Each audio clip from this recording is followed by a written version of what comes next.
Welcome to the Roadrunner 89 Investment Network, where we talk about interracial love and marriage.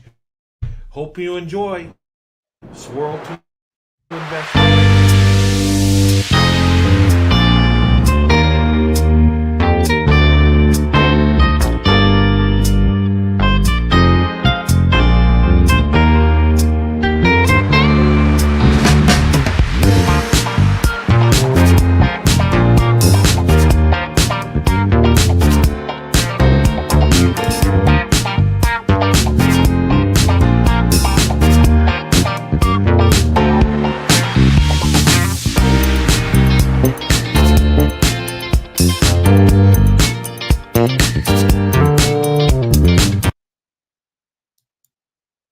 All right, everybody, welcome to the show. Today I got a special guest. Oh, bless you. I got a special guest today. Her name's Angelina Lewis, and I'll let her introduce herself, and we'll talk about the topic. But without further ado, okay. Can you hear me? Uh-oh, don't tell me we're having difficulties. Can you hear me?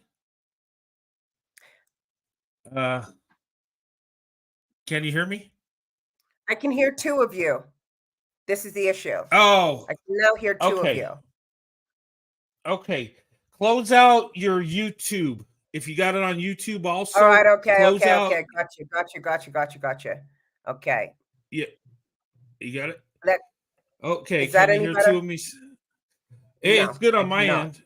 That's great. Okay, so I was hearing you from both sides. Okay, yeah. Oh, good. Hi, everybody. So I can hear you now. So my name's Angelina Lewis. Okay. Are we okay to go? Yeah, you're good. You're good. Okay. Yeah. So my name's Angelina Lewis. I am a trauma and abuse recovery coach.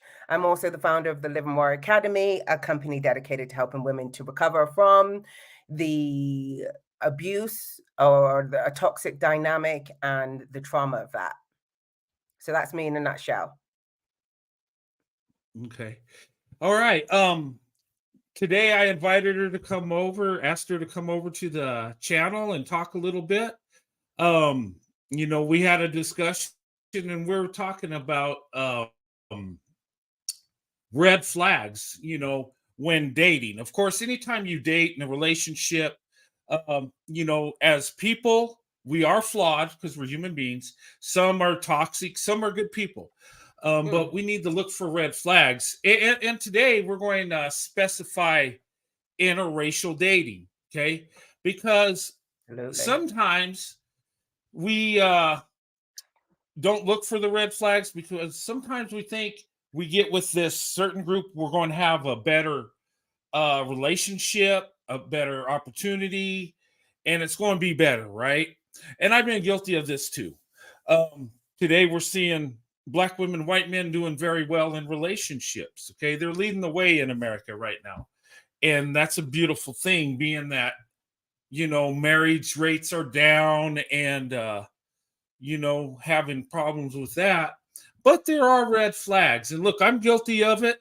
I've overlooked red flags because we get with somebody that we're into, we have feelings for, and we have love for, and we want it to work, and we don't want to see the red flags. We just want it to work. And if we can fix it somehow and just rebuild that person, somehow we're going to make it work, right? But a lot of times it don't happen. Yeah, the picture is fuzzy. I'm sorry, it's the internet connection. My internet is horrible over here.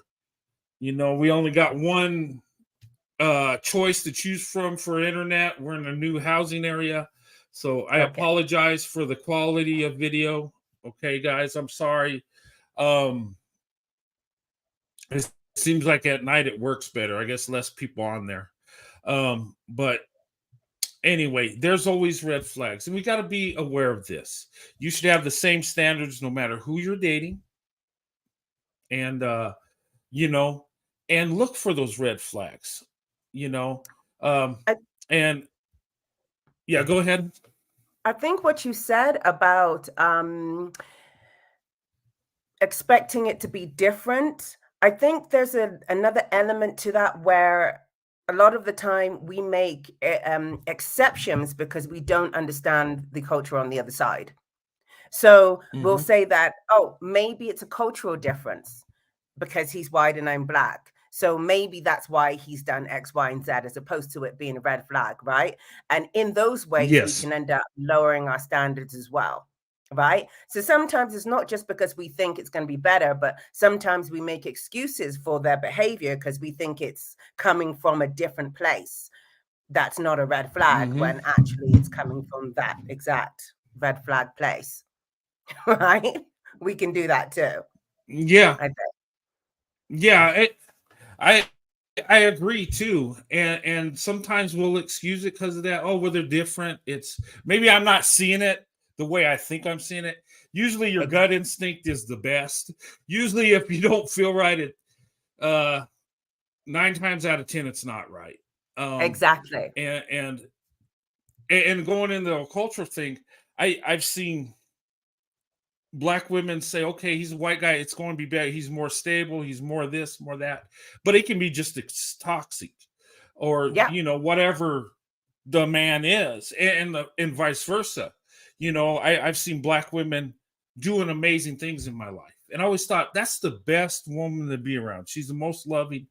And I always felt that way. But there were times I would excuse the behavior because I'm just so into her, and maybe the black community, they do things a little different. Maybe she's used to a certain way, and you know what, it's probably not what I think it is. And then you Hmm. get in the relationship and then you find out it's toxic because you know you number one, you excuse the red flag, and number two, you didn't get the time to know each other. You were caught up in the physical, the beauty of the person, and your heart was just so into it that at times we know the red flags are there, but we don't want to accept it, so we Mm. just push through thinking we can fix the situation. um and don't come into it blind. I've seen so many toxic men of all ethnicities. Okay. Yes, the marriage stats are better with black women, white men, and that's, there's several reasons why, but we're not all alike. Like my wife, her friend dated a white guy because she's seen how me and my wife's relationship, and she wanted that because we have Mm. a good marriage, and uh she got with the wrong white guy that cheated on her and ended up hitting him with her car, and yeah, that's a whole but she went into it, I believe, blindly, and he's a good manipulator, told her what she wanted to hear.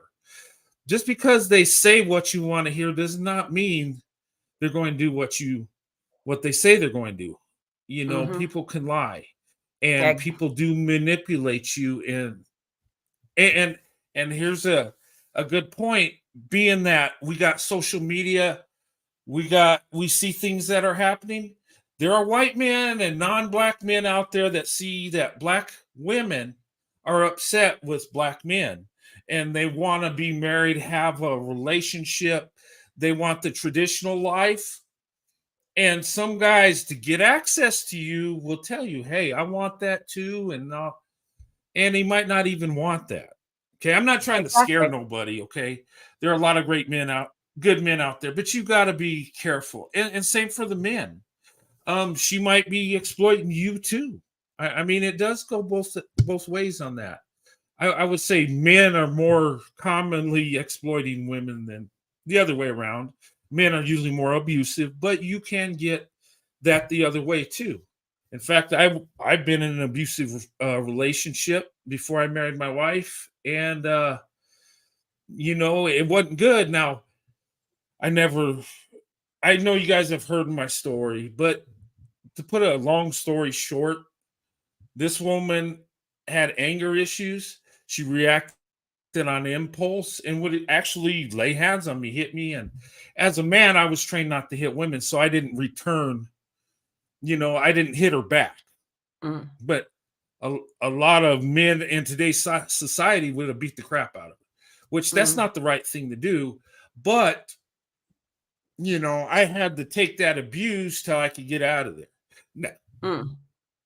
now she And couldn't I hear overpower what you're me. saying. I could leave Go- when I wanted to. So yeah, And hmm that's what I was yeah. going to Go say. And ahead. I hear what you're saying. Like men can be abused too. Only there is a difference. There's this misconception that it's the same thing, like, same vice versa. It's not.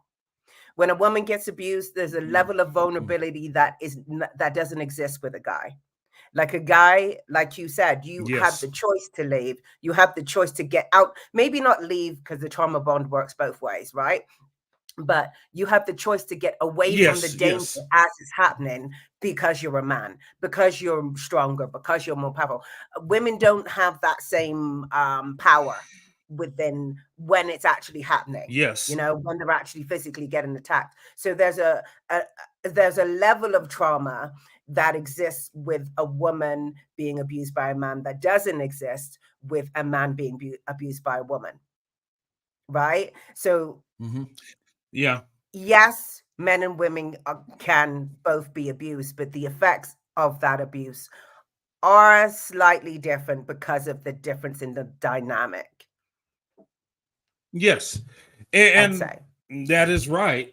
That is right, and I think that's why we don't need to lay hands on women because, yeah, it's not right. I take that abuse, Mm, but absolutely not. it's better that I just take it for that moment and get away because she can't overpower me. The other way around, I could overpower her and have her stuck in the house, nowhere to go. Women are much Exactly. more vulnerable, and Right. and looking at it like that, you can't look at it. Well, you hit me, I hit you. It's fair. No, certain cases it's not Mm, because you are much more stronger.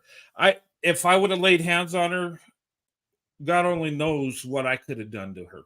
With the exactly. You could have anger I killed her. had, with the rage, I could have. And Mm, that would have ended her life, which she just because she's abusive don't mean she deserves to have her life taken from her. And how would my life turn out? Go to prison for many years and my life be ruined? I just, sometimes we got to think before we do things. But mm, that's just an example of abuse. It can go both ways. As absolutely. men, we need to take into account, you know. Now, if she's coming with a gun or a knife, that's a different story. You got to defend. You got to protect yourself. And But yeah, there is because it's that. an impulse rage, that's different. But anyway, most relationships don't turn out that well. I don't think they turn out that bad. But there can be abuse without physical abuse. There can And be and emotional abuse. Yeah. and that's the thing. Like, I think that people underplay the emotional abuse. The emotional abuse Mhm. is the foundation for all other abuse to occur, right? Sometimes a person can stay in that emotional abuse phase for their entire relationship, but the effects of that abuse are the same as physical abuse and any other form of abuse. So you're still being traumatized, whether it be, we think of physical abuse as the wow, that's it, and everything else doesn't really kind of compare, and you should be able to get over it. But it affects you in exactly the same way, pretty much. Right. Yeah. So there's that to take into consideration. And when it comes bringing it back to the red flags and interracial relationships and stuff like that, a person doesn't have to lay hands on you, like you were saying, to be abusive. And there's a lot of emotional abuse that goes on in so say normal relationships, quite frankly. Right. And when we're Yeah. crossing over, when we're going over to another culture, it's very important that we keep our standards and those red flags in check. They still apply, right? You're not just Yes. going over there and just suddenly, all of those things that were dangerous or to be wary of in your own culture is now non existent. We can't explain it away just because we're going into a different culture. Black, white, Chinese, abuse is abuse, right? it So it is. And I would say the first red flag that is commonly overlooked is the casual stuff. Like when you're crossing over, if your partner is being casual with you and is like, hey, let's just go with the flow, that's a red flag, my friend. Get out of there. That in itself is a red flag. If you're going to cross over with intention, and that person needs to be intentional too, right? And what I mean by it's a red flag, it's an opening for that relationship to become toxic, and I want to say triangulatory, but that's not even a word, but bring you into the phase of triangulation where you're now competing with other women and other situations. That can get very toxic very quickly. So if the guy's not intentional about you, black, white, Chinese, whatever, you shouldn't, just don't even get into it, because triangulation is emotional abuse. And for those of you who don't know, triangulation is when a person uses another person, place, or thing to make you feel bad about yourself, to make you compete, that sort of thing. So if you're in a situation where you're thinking, oh my gosh, he's with other women, he's with other girls, I got to compete for his attention, get out of there. That triangulation can be used to exploit you and basically get pretty much what they want from you, lowering your guard and all of that stuff. It puts you on the back foot. So if you're seeing anything like that occurring in your interracial relationship at the beginning, just get out of there. And even throughout, because sometimes they'll like introduce it later on when you're already secure with the relationship. But definitely early on, be very intentional about crossing over, and in doing so, cross over with someone who is also intentional, because they can string you along for years in the casual phase, go with the flow. And what go with the flow really means is go with my flow, which is going nowhere because I have no intention. Yeah. And absolutely right. And you know, as you were saying, and that does happen, where the good intentions, they're doing the right thing, and sometimes they'll put in little things and kind of bring them in slowly, like things you wouldn't accept. Well, I hope the video is getting better. It looks like it's coming up. I went getting to better. It's getting clearer. I went to the cable instead of the Wi-Fi, so I think that helped out. Thank you. Yeah, but they'll string you along. You're right, and look, we all get strung along because we love that person. We want it to work, and well, that's not really good, but it's little things. Okay, I could deal with that. We'll work on that later. And a lot of people are subtle how they bring that forward, and I've seen people do it. The manipulation in relationships, people that's how cults start out. They bring you in. They're a great guy. He's a great leader. You got this thing going, and it's beautiful, and there's love there, and it feels so good, and you're with people you want to be around. But as you're strung along, little things come in, and you say, well, that's little thing. And sometimes they'll deceive you and explain it away. Well, that's not right. But look, it's a natural thing. And, and you think, okay, well, I'm for the message here. This I don't like, but I'm going forward with this because, and then sooner or later, a cult turns into where you think it's a awesome, loving organization to where it's horrible, where people are getting hurt or even unalived. You heard about the Jim Jones story, right? You know how he started in church preaching, opening up to minorities and stuff, talking about the word of God, and we're all children of God, and that's beautiful. And people are like, yeah, we want that, right? We want to come together. And before you know it, this guy was having sexual relationships with multiple women, ended up going to overseas and having people commit mass suicide and unaliving people. Okay. But in the beginning, people thought, hey, that's a great guy. He loves everybody. You know, he's just preaching the word of God, right? It starts out, and I'm not saying, you know, that's a rare thing, but it does happen. And it happens in relationships too, where they're the great guy and you think that's who you've been waiting for, but the little red flags come in little by little. And before you know it, you'll be doing things you never dreamed of that you would do. Because when you let little, yeah. What they're essentially doing is leading by the carrot, right? They identify the thing that you want the most, and they show that to you. And then as they're showing this to you, they introduce things that contradict with your values, your morals, and all of that stuff. But because you're so focused on this very thing that you really want that they're showing to you, you make excuses for. You say, oh, well, that I guess he doesn't mean it like that. And I guess that's not so bad. And you start allowing those bits, those aspects that don't agree with you, that contradict completely with your character and your morals. So it's very important, no matter what the person is showing you in a relationship or otherwise, cult, whatever, no matter what that person is showing you on the good side, it's very important that you stay and you stick with your morals and your principles, regardless of how great that carrot is that they're presenting to you. That's so important.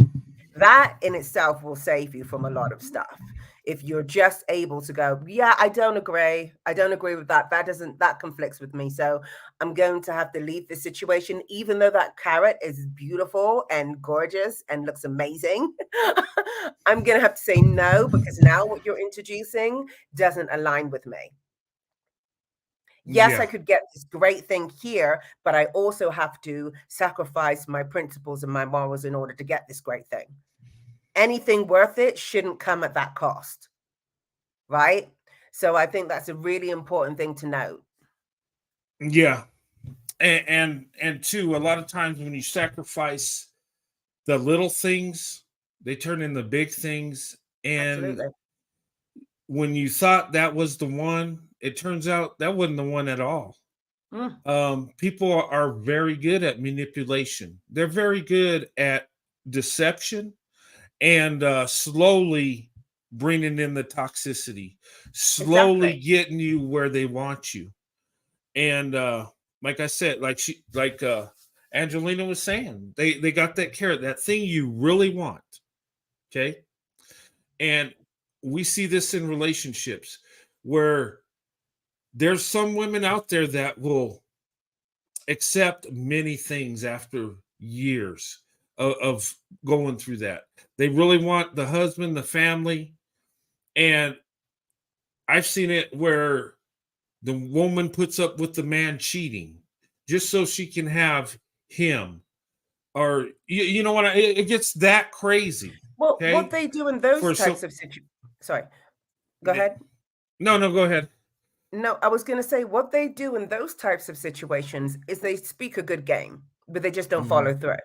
Like, I want to be married. I want to have children. A lot of the time, they won't say they want to be married to you. They'll just say they want to be married. We're just going to throw it out there. We're just going to say that we want to be married. We're not going to be specific about who we want to be married to, because that's too much of a commitment. A lot of the time, they'll do that, right? And a woman, because they want those things and they see those things with that person, they'll project onto, oh, he'll marry me. But the fact that he hasn't said that is a red flag, right? And the fact that he's now cheating and saying he didn't mean to do it, come on. It's the string along. It's a string along by the carrot, right? And go ahead. No, and what you're talking about, they'll cheat and say, oh, I didn't mean to. Or sometimes they'll become the victim and say, because you weren't doing what you're supposed to, that's why you weren't paying attention to me, and you weren't listening to me, or this and that. to try to justify their cheating. There is no justification. Exactly. And that's where it gets toxic again. There are two ways in which cheating can get toxic. One of them being repeatedly cheating on you over and over again and saying, oh my gosh, it's an accident, sort of thing, over and over and over again. Or the other way is making it your problem, making you to blame for the cheating that they're doing. You weren't home enough. You weren't giving me attention enough. You weren't doing enough of the X, Y, and Z, right? So then you fall into line and do exactly what they want, which makes absolutely no difference because that was never the problem. Right. So you end up being controlled by that person based on the fact that they told you that it was your fault that they cheated. Now, it's never your fault that someone cheats. They cheat because that's what they chose to do. End of story. Yeah. It doesn't matter. Right. They could leave. They could do whatever. They chose to cheat. Yeah. And I've always said this. When cheating or falling into sin, I always said that people that fall into temptation, it's not just something that it takes grab and you can't control it and you have no choice. No. People that are tempted want to be tempted. People that cheat want to cheat. Let me say that again. People that want to cheat will cheat, or people that cheat want to cheat. They don't do it because they don't, they're in a situation where it's, oh my God, I'm powerless. No. Usually cheaters, they plan on cheating. They got it. Here's the thing. They're going to do it because they want to do it. Here's the thing about that. I think that it was out of my control statement. It comes at the very, very end. Yeah. There were a lot of things that were in your control before that time at which you were naked, and now it was out of your control. There you have to establish the attraction beforehand. No, there's a conversation. Yeah, I know the more. Go ahead.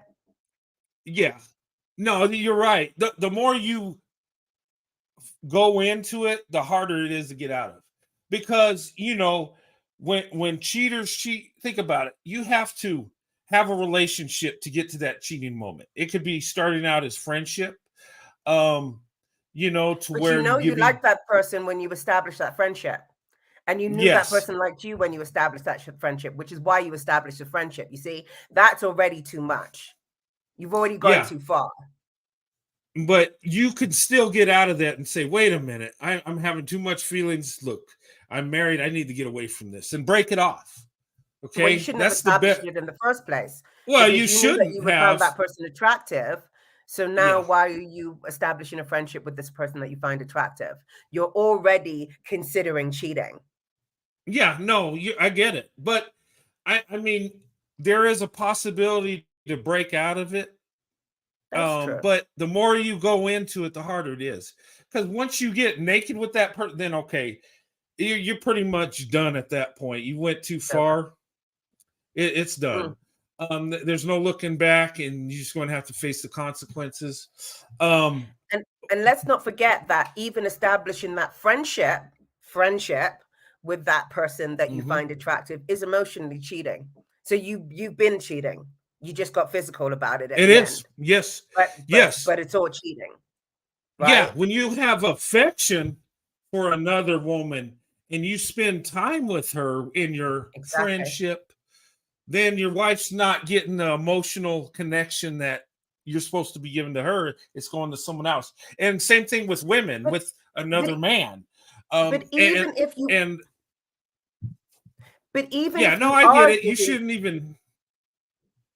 No, what I was going to say is, even if you are giving your wife that attention, that intimacy or whatever, because some men and some women are able to maintain that whilst they cheat, even if you are giving that to your wife or your husband, it's still cheating, because that is a sign for your wife and your husband only. Like, you're not supposed to be giving that to anybody else. Yes, exactly. Yeah, people can have double relationships and be intimate with two people. I get that. But yeah, your feelings and your emotions belong to your wife or your husband only. And that's why they say, forsake all when you get married, you're supposed to forsake all. What's that mean? That means any women in my life, I forsake them. And not in the way of just not having nothing to do with, I forsake them with my feelings, with my thoughts, with my emotions, and the physical part that belongs to my wife only. You could be friends. I got women that are friends, but I don't hang around my friends. I don't go out to eat with my friends alone. Okay. If it's a group of people, that's different. If it me and my wife and our friends. Are you attracted to these friends? No. Well, there you have it. But issue. You know what I'm saying? It's just yeah. I mean, if you're the fact that you're attracted is the issue around building the friendship. It's not necessarily the friendship itself, although I do have some opinions on that personally. But it's not just about the friendship itself. It's also about the fact that it's about the fact that you're attracted. You know that off from the offset. That's not something, especially with men. That's not something that develops over time. With women, maybe. It's a different type of scenario. Like maybe that. I agree with that. A man is going to be attracted or not. They're not necessary. They don't have that grow on effect that happens with a lot of women. Like a woman may not find someone attractive at first, but as they get to know them, they might start finding. And this is where it gets a bit more complicated when it comes to men, women, men affairs. Whereas with men, they know that they find you attractive when they establish a friendship with you. They know. They know. It's not. I think you're right. I don't know how women think, but I think you're right. I'll tell you. You're the expert. But I think you're right, because women are emotional, and they can. I believe they could be not attracted to you at all, but get to know you and develop emotional connection with you, and actually fall in love with you. And that makes you. I believe that. And that makes you attractive. Men, we already know, but I would say there are some exceptions. Men can develop that too, but not like women. Please elaborate. What is the exception? Well, I mean, there are cases when men don't really find. They might be attracted to. Well, there's still attraction there. They might be attracted to someone more than you, but they see you as the best option because you treat them better, because you're more of what they want, well-rounded. Maybe that's okay. But you're still attracted. Yeah, they're still there. There's something there. I think you're right. A guy's not gonna go out of their way to establish friendships. This is my own personal opinion. To establish friendships where there is no attraction. Debate me on that, if you will. What's your point of thought on that? Well, we're not going to go out and develop relationships, but we can have relationships with people we're not attracted to. Like I take, for example, at work, we talk, we, find out we have some things in common, and we develop a friendship, and there's no attraction. There are women I love to talk to, but I have zero attraction to. But there's not even nothing there. Well, that's at work or in my everyday life. I mean, I could go to church and enjoy talking to women that I would never find attractive. That's a church. But I don't. Do you see what I mean? But that is I don't go. I don't environment. Approach. Yeah, but I know what you're saying. I'm not that going. Is within a structured environment where you could. Yeah. You can. You're in contact with people. I'm talking about going out of your way to establish a connection with a person of the opposite sex. Yeah, you're right. Yeah, and when I was dating before I got married, look, I would try to develop a friendship to get connected with that woman, because I wanted more, but I would start with the friendship. And exactly. I'm not going to just go you're right, to a random woman. Hey, I think she'll be a good friend. Hey, we got that. You're not going to do that. Men have great friendships with each other. They talk about sports. They talk about things that we talk about, cars and, stuff we're into. We have that amongst men. We have the friendship.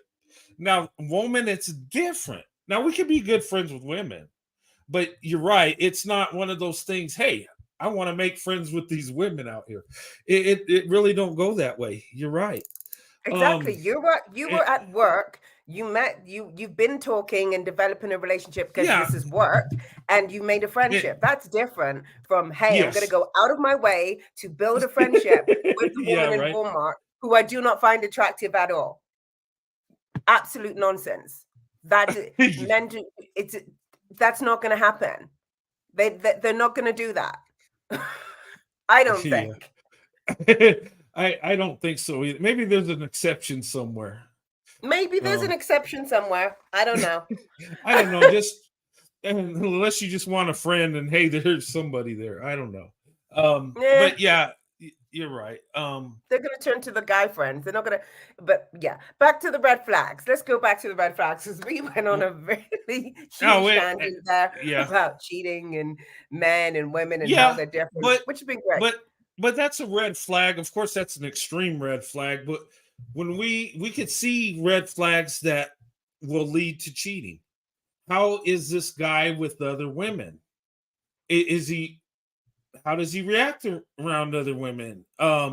Does he have that friend at work that he's got to do something with? Well, we're just friends. We hang out, but we're just friends. No, I never bought that. Yeah. You know what?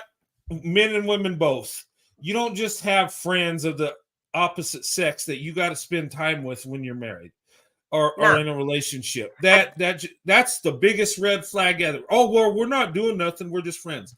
When you're in that situation, end it Exactly. because that will go to cheating eventually.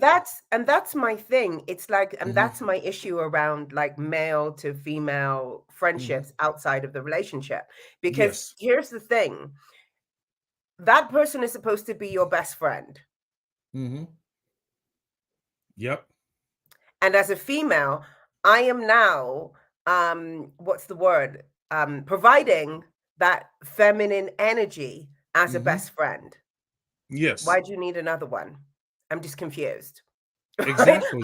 I don't understand why you No, need to you go hang out and go to the cinema with another girl, another woman. I right. just, that, to me, I don't get it. Yeah. And the same vice versa in a way. It's like, okay, your husband, your boyfriend is your male energy. Hmm. Why do you now need to go to dinner with your friend? Yep. Right? I feel like, and that's not to say that you shouldn't have friends. I just think they should be of the same sex. Right? Yeah. No, You no, know, and you're right.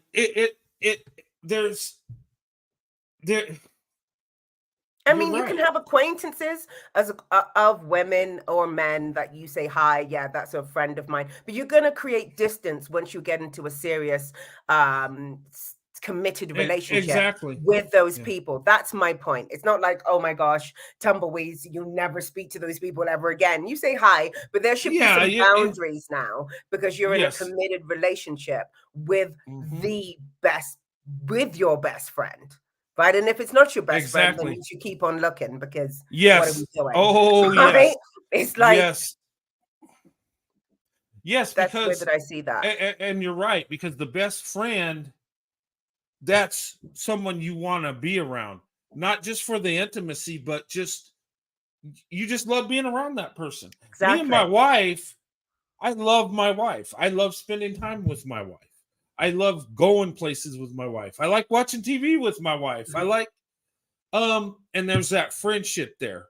When I got married, the friends um I had less of a desire to hang around my friends because Exactly.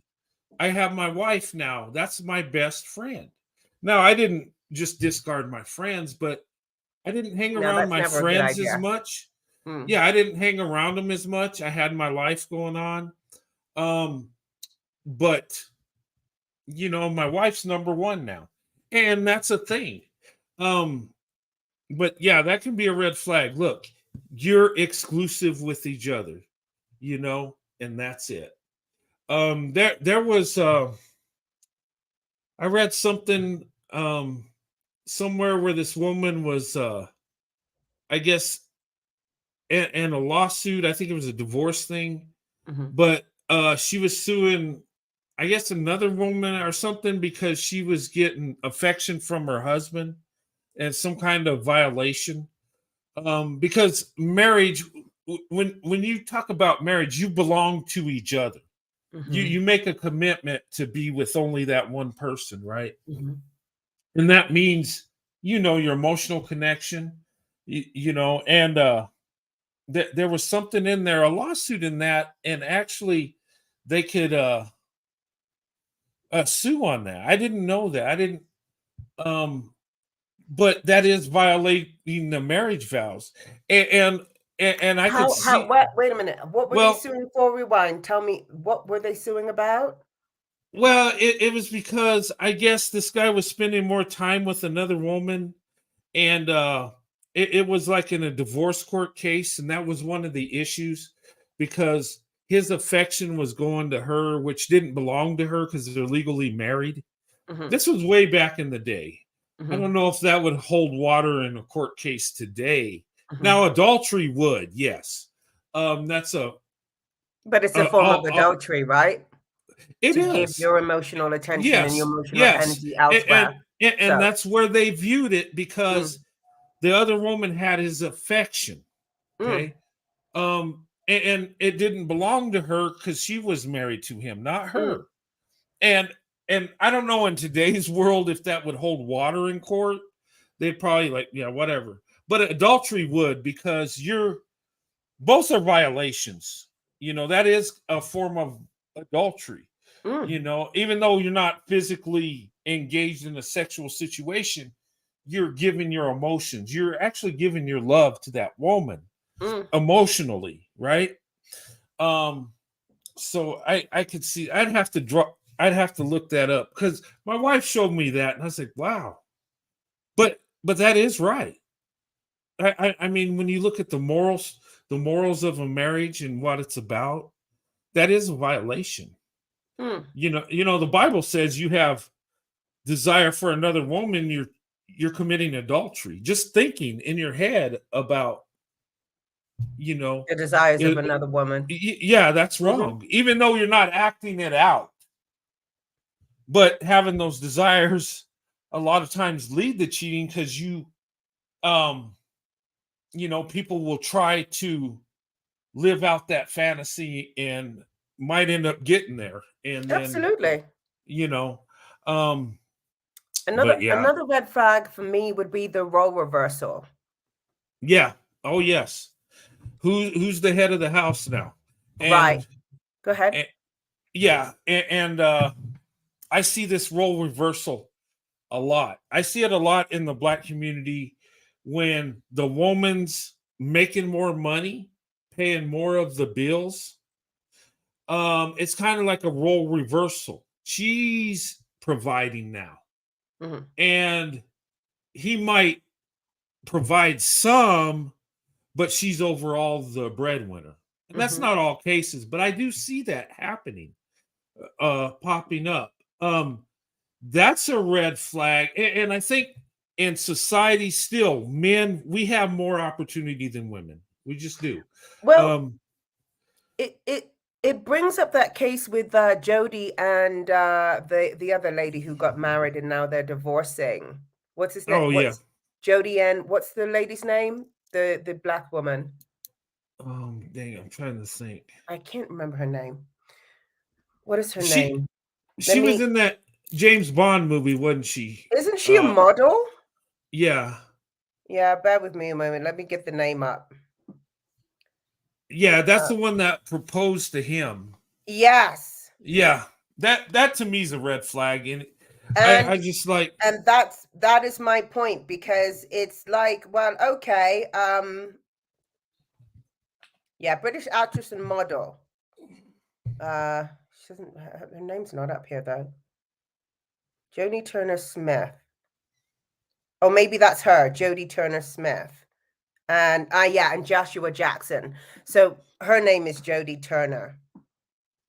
Okay. British actress and model, right? So she, yeah, thank you, Prism, Jody, and Joshua. Yeah, that's it. So she Yeah. proposed to him, and that's the other thing that happens a lot with these interracial relationships. The guy will may try to, and it's a red flag, do the role reversal thing where you are pursuing him, where you are proposing to him, where you are establishing and setting up the relationship. So they are the Yes. prize, essentially, right? Yes. And go ahead. No, that's funny. You said that now they're the prize. It's kind of funny with the Kevin Samuels back in the day. The men are the prize. Ladies date and marry down. I was just thinking about that. I was like, oh my god. Yeah, it's like the Exactly. role reversal. She's no longer the prize. He is, He's the and prize. and that to me, I think that's just an unnatural course for us as men because But it's we. also a red flag in an interracial way because Oh here's yeah. the thing, because Mhm. you also have racist men, racist white men who will date black women, right? Mhm. Because they find them attractive, but they don't want to honor them in the right ways. And that's Yes. when you'll get this kind of dynamic where it's like, oh, I'm the prize, so you chase me Mm. and you should be so lucky Oh, type thing, right? that. So it's a red flag in that way too. It's kind of like, hang on, no, he needs to adore you, and you, especially in an interracial relationship where it's black and white, that Mhm. person needs to show you without a shadow Yes. of a doubt that you are the prize and not that. Yes. Because That is otherwise, you true. run the risk of feeding into some back Yeah. backhanded racial situation, right? So Yeah. it's even Yeah. more important with an interracial relationship than it is in your own kind of cultural relationship, even though it's still important there. Don't get me wrong, but it's Yes. even more Yes. important when you cross over. Yes. And that is so true. There are men that actually do find black women attractive, but do not like them in that way. You Exactly. know, Do they're not respect them. it's like interracial white supremacy. It's kind Eg- of weird, but exactly. it don't make it's a contradiction, but it's there. But it goes the other way too. There are black women attracted to white men. They will date you. They will have sexual relations with you. They will. Some will even marry, but they don't. Well, usually they don't marry, but they're pro black. They look at black men as, you know, as the ultimate man, but they Mhm. might be attracted to white men, so they'll have a relationship, and a lot of times they'll, either use you for the moment and push you away, or try to change you into that stereotypical black man as a white man, where she wants There you is to be that. in I that. hadn't thought And about that. There is that. yeah, there is that. I've dealt with that. I've been in relationships like that, and that is so crazy and Because difficult. it's kind of Um, like the reverse kind of, well, it isn't, is would I say racism? Is that a bit harsh? I'm not sure. I'm yeah, really fresh that through. I don't. But Maybe bigotry. Um, or maybe it's more of the case of, in order for you to date a white guy, you need to be comfortable with that choice to date a white guy. And that yes. does, and that also means not putting your black king above this white Mhm. guy in order to justify some blackness in Yeah. yourself, or you have to be fully comfortable, commit to the decision that you've Mhm. made, right? The Yeah. black And, king isn't so fantastic if you're dating a white guy. Okay. yeah. Right. Yeah. They gotta be at least kind of like on par. It's not to say that you've got to downgrade the black guy, but they need to, you got to be seeing them in an equal as the same kind of like Well, the equal that same kind of what's the word, value. You can't yeah. say the black guy's up here and the white guy's here, or vice versa. You can't say that the white guy's here and the black guy's here, because I think that in doing so, you're disrespecting yourself. You are black. The person, Well, the black guy is black. To say that the black guy is of a lower value is to say that you yourself are of a lower value. So I feel like the value issue shouldn't even come into the equation. I know you're wanting to speak. Go ahead. Go. yeah. Well, I want to say something on that. Now, I could Go ahead. live in a white community, and I do with my black wife. I believe black women are the best option. Mhm.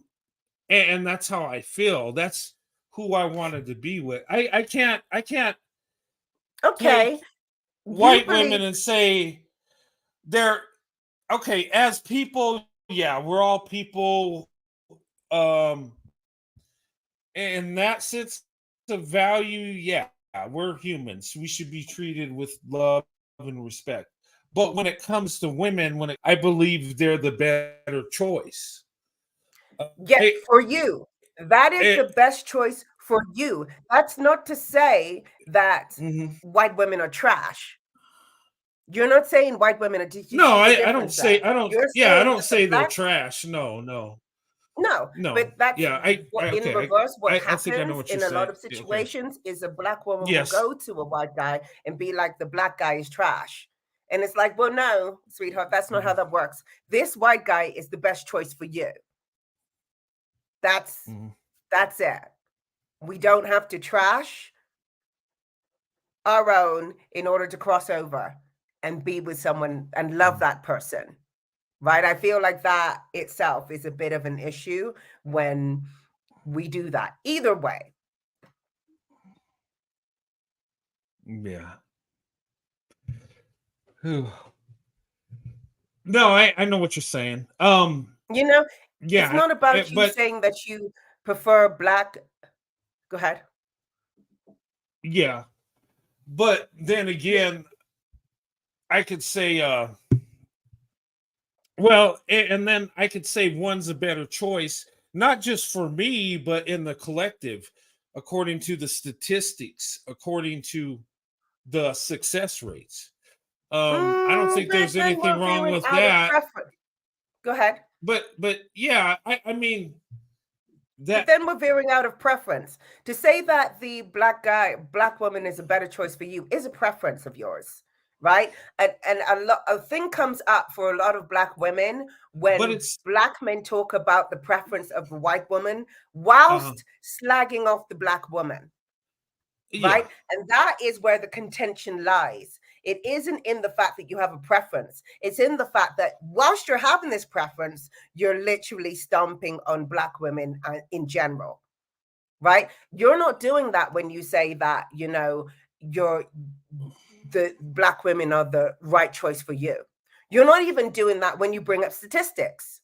You're only doing that when you bring up those statistics and you say, yeah, because white women are this and white women are that and white women are Yeah. that. That is where you've gone off into another dimension that is toxic, right? Mhm. That is where Yeah. that happens. Yeah. What I do is where the statistics, when I tell people open up their options Mm-hmm. and look, because you could be missing on the perfect relationship, and because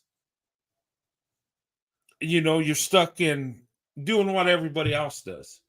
Um, when I say black women are the best choice, yeah, that's a preference for me. But statistically, if we look at marriage rates, if we Mm-hmm. look at education, if we look at character, Mm-hmm. um, I could say in the collective, black women are the best choice without Mm-hmm. saying because she's my preference. Um, but that's not really a put down. You're just putting down data. Now, is that No, the I'm talking case about for? explicitly putting Oh, down black women in comparison to your preference, or yeah, putting yeah, down white women in comparison to your preference. yeah, yeah. That is not That is a no-go, yeah, yeah. That's just saying she's better because she's that, basically. and not what she's achieved, not where her heart is, not where just because she's a white woman she's number one, because that's their preference. I get it. Yeah. Right, No, I agree right. with that.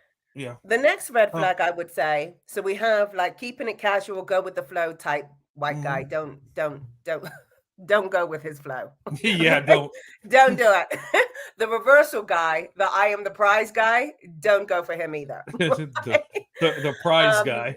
And also the insecure. Now, we've spoken about this before, and I like the ways in which a person can be very insecure can get very toxic very quickly. Mm-hmm. Right. Yes. And a lot of the time when you're crossing over to the other race, you can make excuses for them, like, oh, well, he just really loves me, or, you know, like he's just really protective of me, or, you know, that sort of thing, when actually they're actually controlling Yeah. abusive types, right? And they show that controlling behavior in really small and subtle ways at the beginning, even going as far as, I don't feel as though I'm good enough for you. If a guy says that, run so very quickly away from that person. Because when a guy tells you that he doesn't feel as though he's good enough for you, it means A, he's not going to try to be,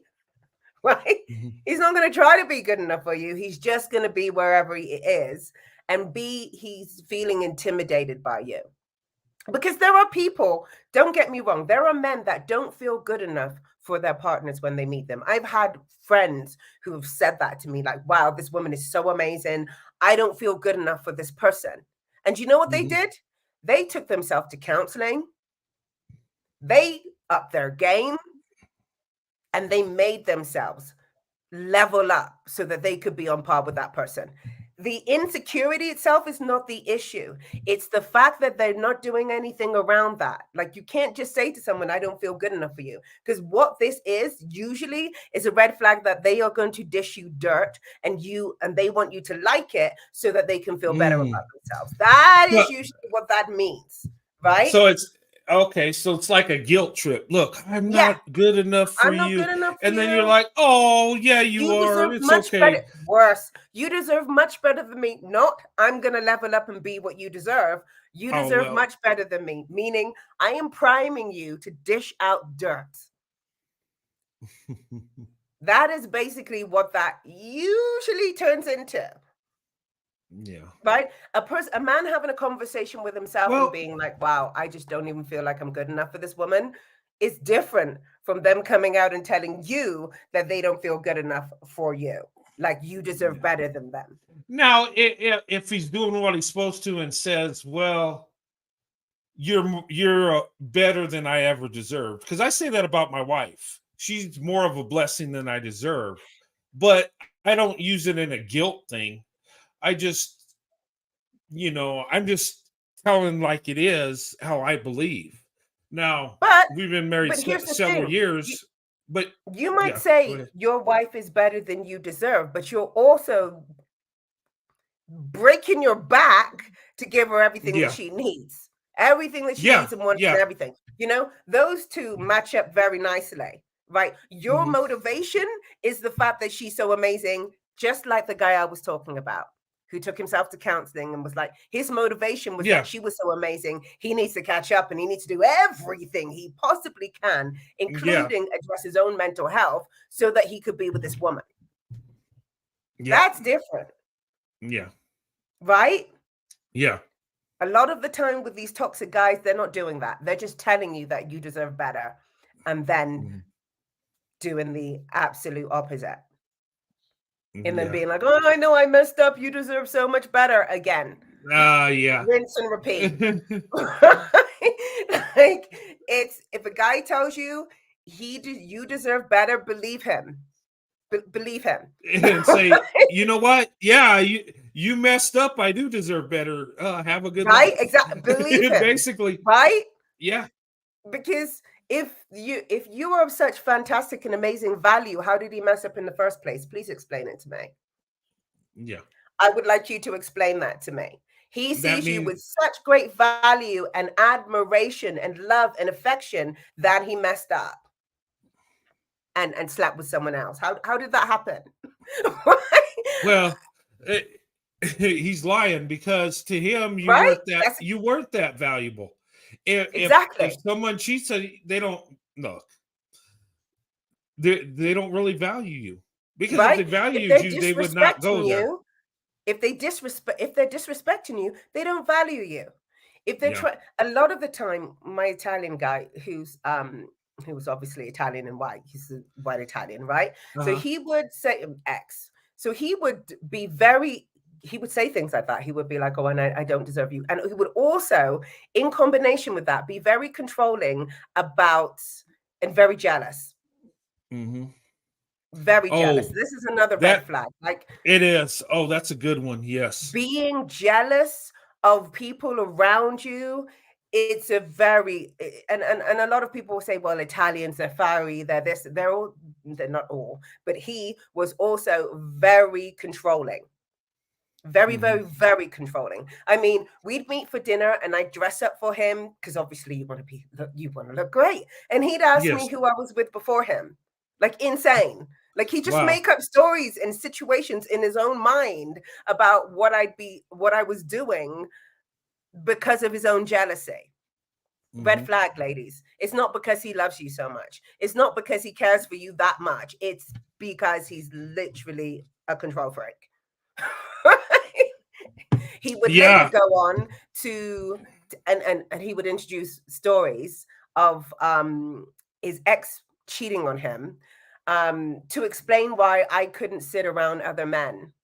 I used to be a smoker then. This is years ago, years and years and years and years and years ago. And I remember I went into the lobby and there were a bunch of men, and I took a seat to smoke my cigarette, as you do, and chit-chatting as you do. And he came over and iced everybody out. And then when they decided to get up and leave because they felt the vibe was awful, Yeah. he then turned to me and said that I don't ever want you to do that again. And I was just like, do what? Do what? What not to do? And he was like, sit there with those guys. And out of interest, I asked him, what would you prefer that I do in that situation? I was never going to do it because at this point, I'm like, beacons of red flags are going off. Yes. Right? But I just want to know what you would suggest. And he was like, I would prefer that you went outside. And I was like, okay, whilst it sounds like a reasonable request, right? Go outside. Just don't be around them. It may make me feel better because I was cheated on by someone. I've got red flags going off all over the place because I'm not about to start doing something I wouldn't naturally do in order to appease somebody. That's not what I would naturally go and sit in the open seat. So that is what I'm good, because this is what invites you beginning to walk on eggshells, because you then start second guessing everything. You start opening that door, you end up second guessing everything in general. Oh, well, I would do this, but maybe he wouldn't like it. So maybe I should do something else. And constantly, as soon as you start opening that door, this is where it leads to constantly second guessing yourself. So at that point, I mean, I was a lot more advanced at that stage in the game, and I was just like, I think you need counseling for the fact that the woman cheated on you, because that sounds like a you problem, not a me problem, and I'm going to sit in the open seat wherever it is. Right? I'm not going to divorce my thoughts and the way that I think, the way that I operate, in order to accommodate your insecurity. Right? So that itself is a red flag. The jealousy, and then it will seep into controlling behavior. Right? So watch out for that. He's not, it's not because he loves you so much that he's being jealous and possessive. He's just literally being jealous and possessive. Yeah, and that jealousy type, I've seen that in real life, and where somebody wants to know where you're at when you're there, what are you doing? That is such a red flag, and that's so unhealthy, because if you try to accommodate what he wants you to do, you'll be in, like you said, eggshells all the time. Well, I don't want him to think I'm here, and that's ridiculous. Exactly. Where does it end? And why is he? Yeah, and why is he that way? Is it because women have cheated on or did him wrong, Doesn't and matter. so he's just assuming all women are that way? Or could it be he's a cheater himself and he assumes that you will do the same thing he's doing or he has Right. done. Right. Maybe, I thought about that because a lot of times people that do cheat are jealous of the others and they don't want them to cheat. It's almost weird, like I'm doing it, so she's probably doing it too, type of Exactly. thing, or he's doing They it know too. what they're up to. Um, They know what they've been doing. Like yeah, his cheating story, we don't even know if it's true because a lot of toxics yeah, will do that. They'll make up stories yeah, in order to justify whatever they want you to do. That he probably cheated on his ex, but they reverse things yeah, around so that the ex becomes the cheater and they get the sympathy and support that they need, right? yeah. So we don't even Sorry know. about my internet, guys. I don't know what's going on. Can you hear me? Yeah, but that's a good point. That's a very good red flag. Yeah, I can hear you. Mm-hmm. Can you hear me? Yeah, what were you going to say? Very good red Can you hear flag. me? I can hear you. Oh, yeah, the jealousy part, the controlling. There are some out there that want to control every aspect of your life. Okay. Um, it could be out of jealousy. It could be they just Oh, love having by the control. way, Um, that in itself is a yeah, form of abuse, by the way. That yeah, monitoring yeah, it is is. Oh, of actually a course form it of is. abuse in itself. And that don't need to be there because a No. relationship is trust. You love each other and you trust each other. Um, Mm-hmm. I just and yeah, that is big abuse because if they'll have you doing all kinds of crazy things and then you'll feel like a prisoner, like you can't go this place because he thinks you might be talking to somebody. You can't go here. He's got to know where you're at, why you went here, and that after a while it gets ridiculous. And those relationships never work because usually either the one that's being controlled, the man, or the and men can be controlled by women like that. Like, hey, where are you at? What are you doing? Um, why are you here? That can go both ways, and that's abuse because But does that usually happen with a woman? I mean, whenever I've heard of a woman doing that, not as much. and I was going to say, Um, whenever I've heard of a woman doing that, is usually off the back of the fact that the man has been cheating already. So yeah, yeah, then it they is. start the It is. monitoring. Where have you been? What did you do? Who did you go with? X, Y, and Yeah, Z. yeah, And a yeah. lot of the Mo- time, the man presents it as, oh my gosh, she's so controlling. But it's like, but you cheated on her though. So now she yeah, wants to rebuild that trust. And the only way she can do that is by, and that's another thing, another red flag, but that's for another day, another subject completely. But the only way that she can rebuild that relationship is through knowing where you are and really, because words don't mean anything anymore. You saying yeah, you're not doing X, Y, and Z doesn't mean a thing because you've destroyed the trust. So now she needs to see it.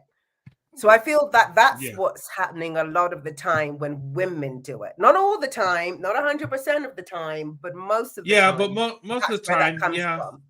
And that in Eh, itself eh, is eh, not a form of abuse. I think I want to make that clear for the audience. That is not a form of abuse. That is you attempting to rebuild that relationship. And a guy needs to be understanding of that and open that. That privacy needs to be breached for a little while so that you can yes, reestablish that trust. And if you're not willing to open those doors and you just expect her to just get over it, like expect her to just trust you, that's not going to happen.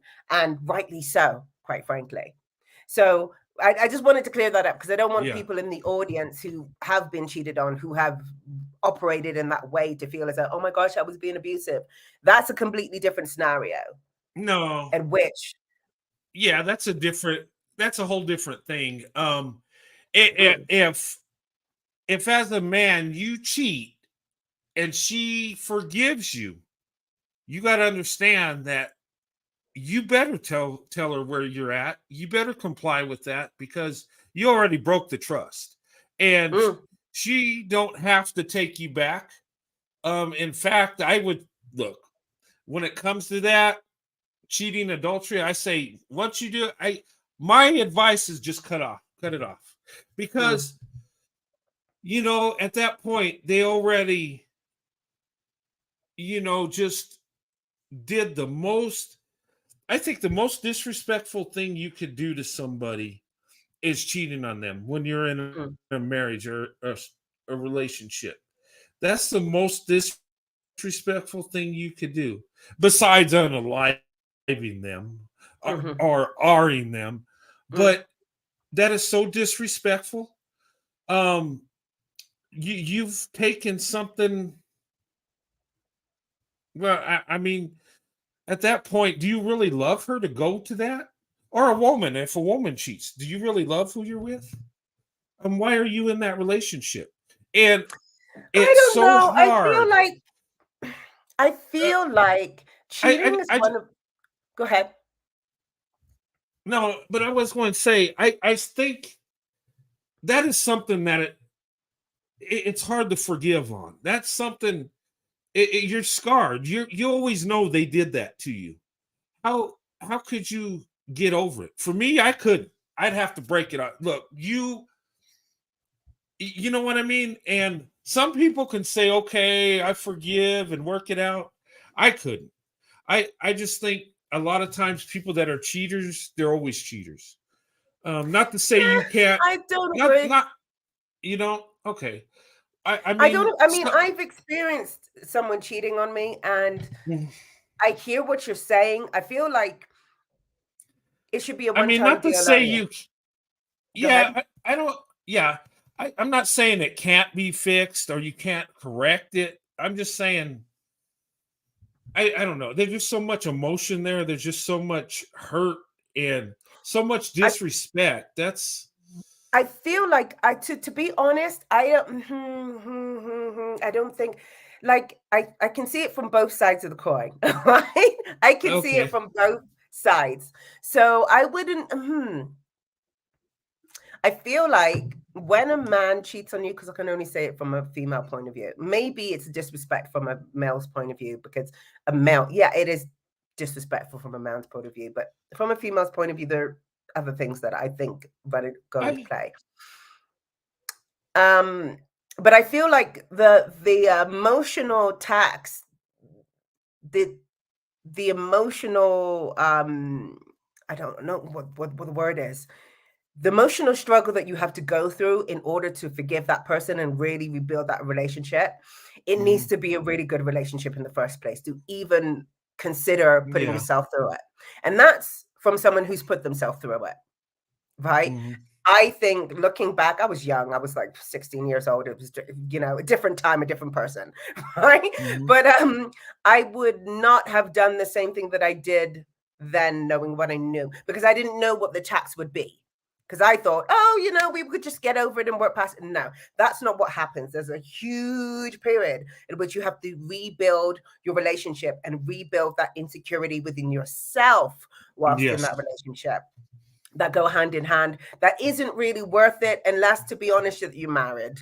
Like if you're married and something happens and you have a really strong relationship, then okay, go and do that thing. But if you're not, why? Yeah. To me, well, I would think why. And I mean that's a choice. I mean, the way I look at it is together for 5 years and you're not married and he cheats, there's a double why. Why are you not married? And two, why is he just cheated on you? Right? That's probably why you cheat. But yeah, I just for me it's one and done. You do that, it's done. But that's me. Not saying someone cheats that they can't fix it. Sure, they can, but it's the relationship. I don't think it'll ever be the same. And when I say it's disrespectful, I'm not just saying us as men, we think that it's disrespectful. We do, but cheating on a woman's just as much disrespectful, or a woman cheating. Either way, it's disrespect to that person. I never really saw it as a disrespect, and I'm not sure that I would still. I'm not sure I would see it as a disrespect now, because I don't factor myself into the cheating process. Like a person Well, cheats because they want to cheat, So I don't factor myself into that at all. Does that make sense? well, So I'm not back. thinking, well, you disrespected me. I've taken myself out of the equation. You're a cheater. Well, yeah, but he's the cheater and you're not. But isn't that disrespect towards you? I mean, that's hateful. That's like, I, Is it? Is it hateful? Is it hateful? Because when you're cheating, you're focusing on what you want. You don't have the other person in the equation. yeah, but the So damage the damage you're doing to him, though. you see, I, I would see it from that point of view. I would. I've I, experienced cheating on both sides, right? So now that I've experienced it on the other side, like if I just experienced it on one side, then I would say, I mean, I only did it once, and again, I was very young, never would ever do that again, ever in my life. But I did do that too. And when it was done to me, I saw it like you. But then when I did the cheating, I was like, oh, okay, yeah, it's definitely nothing to do with them. Right? So well, when you've experienced it on both sides, it kind of takes that personal aspect that you have when you don't do it, when you've never done it, out of it. Because when you do it, it's like, oh shit, that had nothing to do with the guy that I was with at all. And you really get a real understanding of that. You get a real understanding of that. When it's done to you and you've never done it, not telling anyone out there to go do that. Please don't do that. well, Cheating's I, not acceptable, right? yeah, But I don't think cheaters like it being done to them. All yeah, but and that's what I mean. Like that's why I would contradict once a cheater, always a cheater, not just because of me, but the guy that cheated on me, he well, didn't continue to cheat. So there is that. And also, when I cheated, I was just like, I felt like the scum of the earth, right? And mm, I immediately told them because I don't get down like that. I'm not a liar. I'm not gonna, do all of that dance and then live a lie. As far as I'm concerned, that's what it is. It's a lie, right?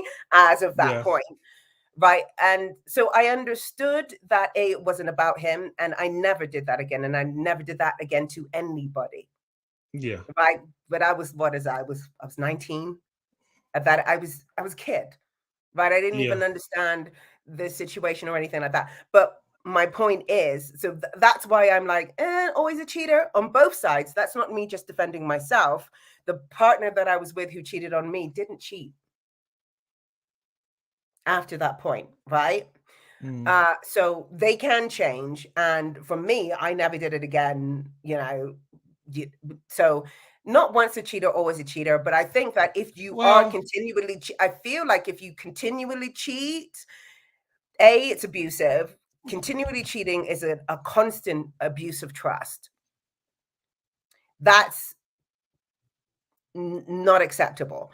And then that's where it gets disrespectful, because what you're doing now is you're saying I'm continually not taking you into account, so you're even saying though I've seen. like cheating when you're young in a dating situation, like Yeah, I was with my guy, and I was I really, I I mean, and I very much uh, loved him. So it okay, wasn't a case of, oh, you cheated because you didn't love. No, I really, yeah, I very mm. much loved him, but I did cheat on him with my ex. Confusing situation, Oh wow, very messy situation, right? Um, but yeah, so I can see how that, and at the time at which I cheated, I wasn't. Why are we talking about this? This is supposed to be about I don't know where did we went down that rabbit hole. we went down a rabbit hole. I think it was because I said once a cheater, always a cheater. Yeah, and I just Yeah, okay. When you're young and you're, how can I say? I don't want to justify it, because when you're dating and you have a relationship and then you get with somebody else and um yeah, when you're young and dumb, that happens a lot more than a marriage. Um, I'm thinking like within a marriage, I mean, you can't deal with that. I couldn't. I just, for Could me, you not? Because I mean, I I'm not couldn't. saying I'm that I being would forgive honest. someone who cheated on Um, me. I I'm not just, saying I'm not saying that I would, but it would really depend on the circumstances. Like things like if they came and told you, would that be the same as if you found out from someone else? Because those are well, two very different it's things. still doing it. Who's to Yes, say? but Who's to say they tell you, okay, you're forgiven, and then they do it again, but they yeah, tell but they do you it, that, but then they did it again. Now we went far left. Now oh, that well, for me, okay, here's the thing. When you okay. marry someone, you I go ahead. nah, I don't know. Maybe we need to get out of this rabbit hole. I Yeah, mean, okay, let's and get that's, back. yeah. Let us know your Now thoughts about it in the comments, guys. What are your thoughts about this? we're splitting hairs with it. Well, if once and this, yeah. Well, yeah, okay.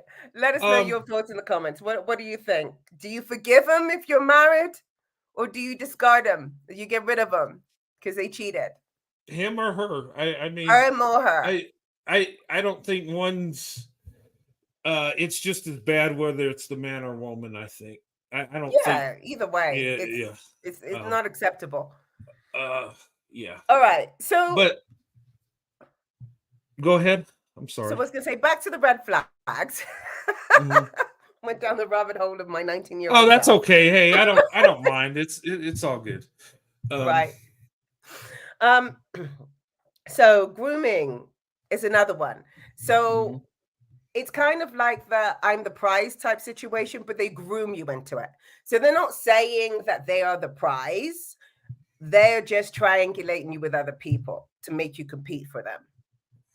Is another way of grooming you into seeing them as a prize. Being Mhm. very what's the word? Being very protective around their time.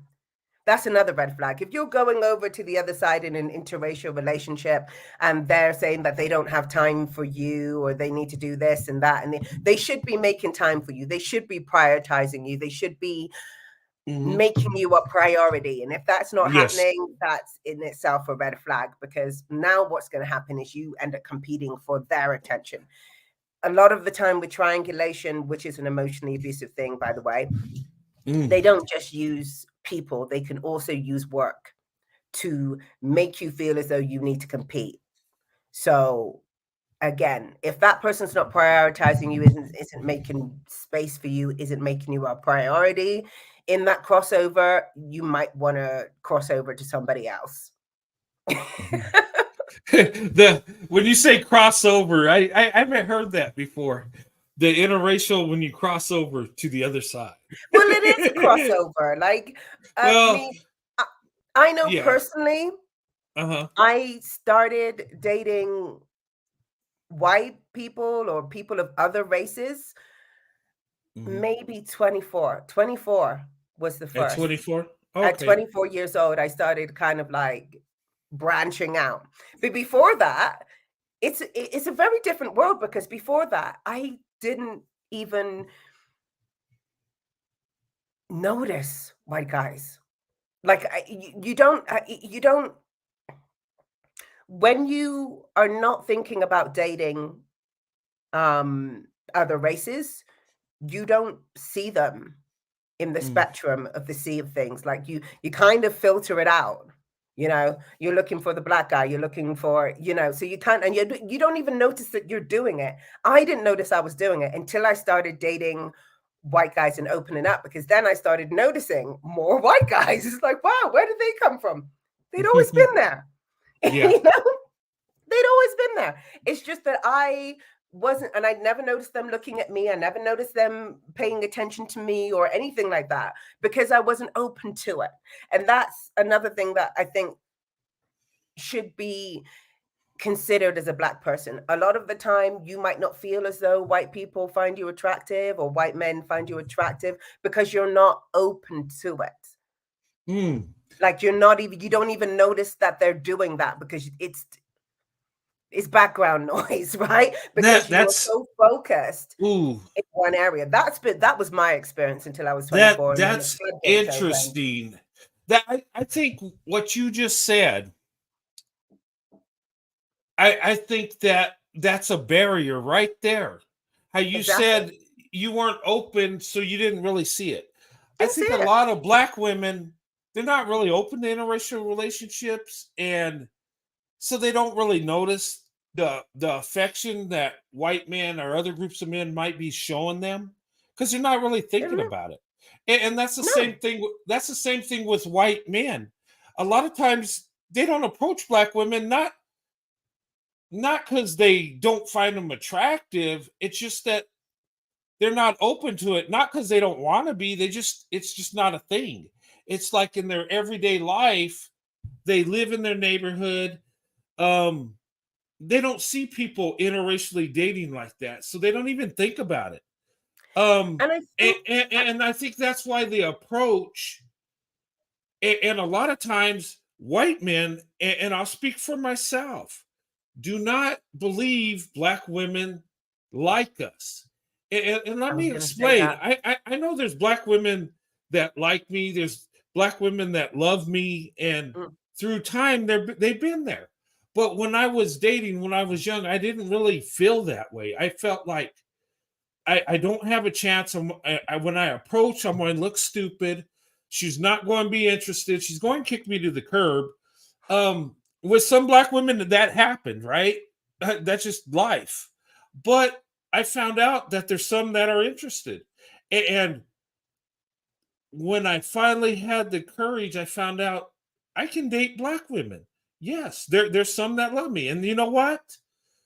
And for me, I'm just like, wow, this is what I wanted. And when it's given to you, like my first girlfriend, I remember in high school, I mm. approached her, right? And I asked her out and I said, will you be my girlfriend? And I was like 16. And she looked at me and grabbed my hand. Yeah, I'll be your girlfriend. I was like, oh my God. It was like I felt so good about it. I felt like I felt like I won the lottery. Like, Mm. oh, this is so great. Because and that's the thing, I think with interracial relationships, a lot of times with black women, white men, we think that we don't like each other. And when we find out that we do, it's like we have an appreciation that Mm. two white people won't have for each other, two black people won't have, And because that's just the way it is. If a white woman tells me, hey, and says something nice to me and is interested, that'll make me feel good because a woman's interested in me, right? As a man. But when a black woman shows love, it means so much more. And mm. it's not just because she's my preference, it's because it's not expected. I feel like, wow. And I've heard black women say that when white men show them love and want to be with them, it's like she feels, well, dang, I must be look pretty good because I even got this white guy interested in me. Mm. And that's the psychology of it. But in reality, we're attracted to each other just like to our own racial group or Mm. ethnicity. It's and we're not really so much different. Mm. Black women and white men are so much alike, it's not even funny. I Mm. think we're more alike than a black woman and black man are. I think we mesh better Mm. than a white woman and a white man. It's just it's like we're Why meant do to you think be. that is? I think, well, I think within our community, with we're expected to make things happen. People depend on us, and we are expected to put in the work. And the white community, the white man, he's the leader. He's, and through centuries, white women just have been conditioned like they're the princess, and when they get married, that man's going to take care of them like their father did. And it's a traditional thing. But I think in the black community, um, the black woman's kind of conditioned to lift up the black man. to ride and die for the black man, to put him on that pedestal. And what we're doing is we're putting our counterparts on that pedestal. White women are on that pedestal. White men put them on that. Black women put black men on a pedestal. I mean, look around. You know, black women are marching for black men, and it's like,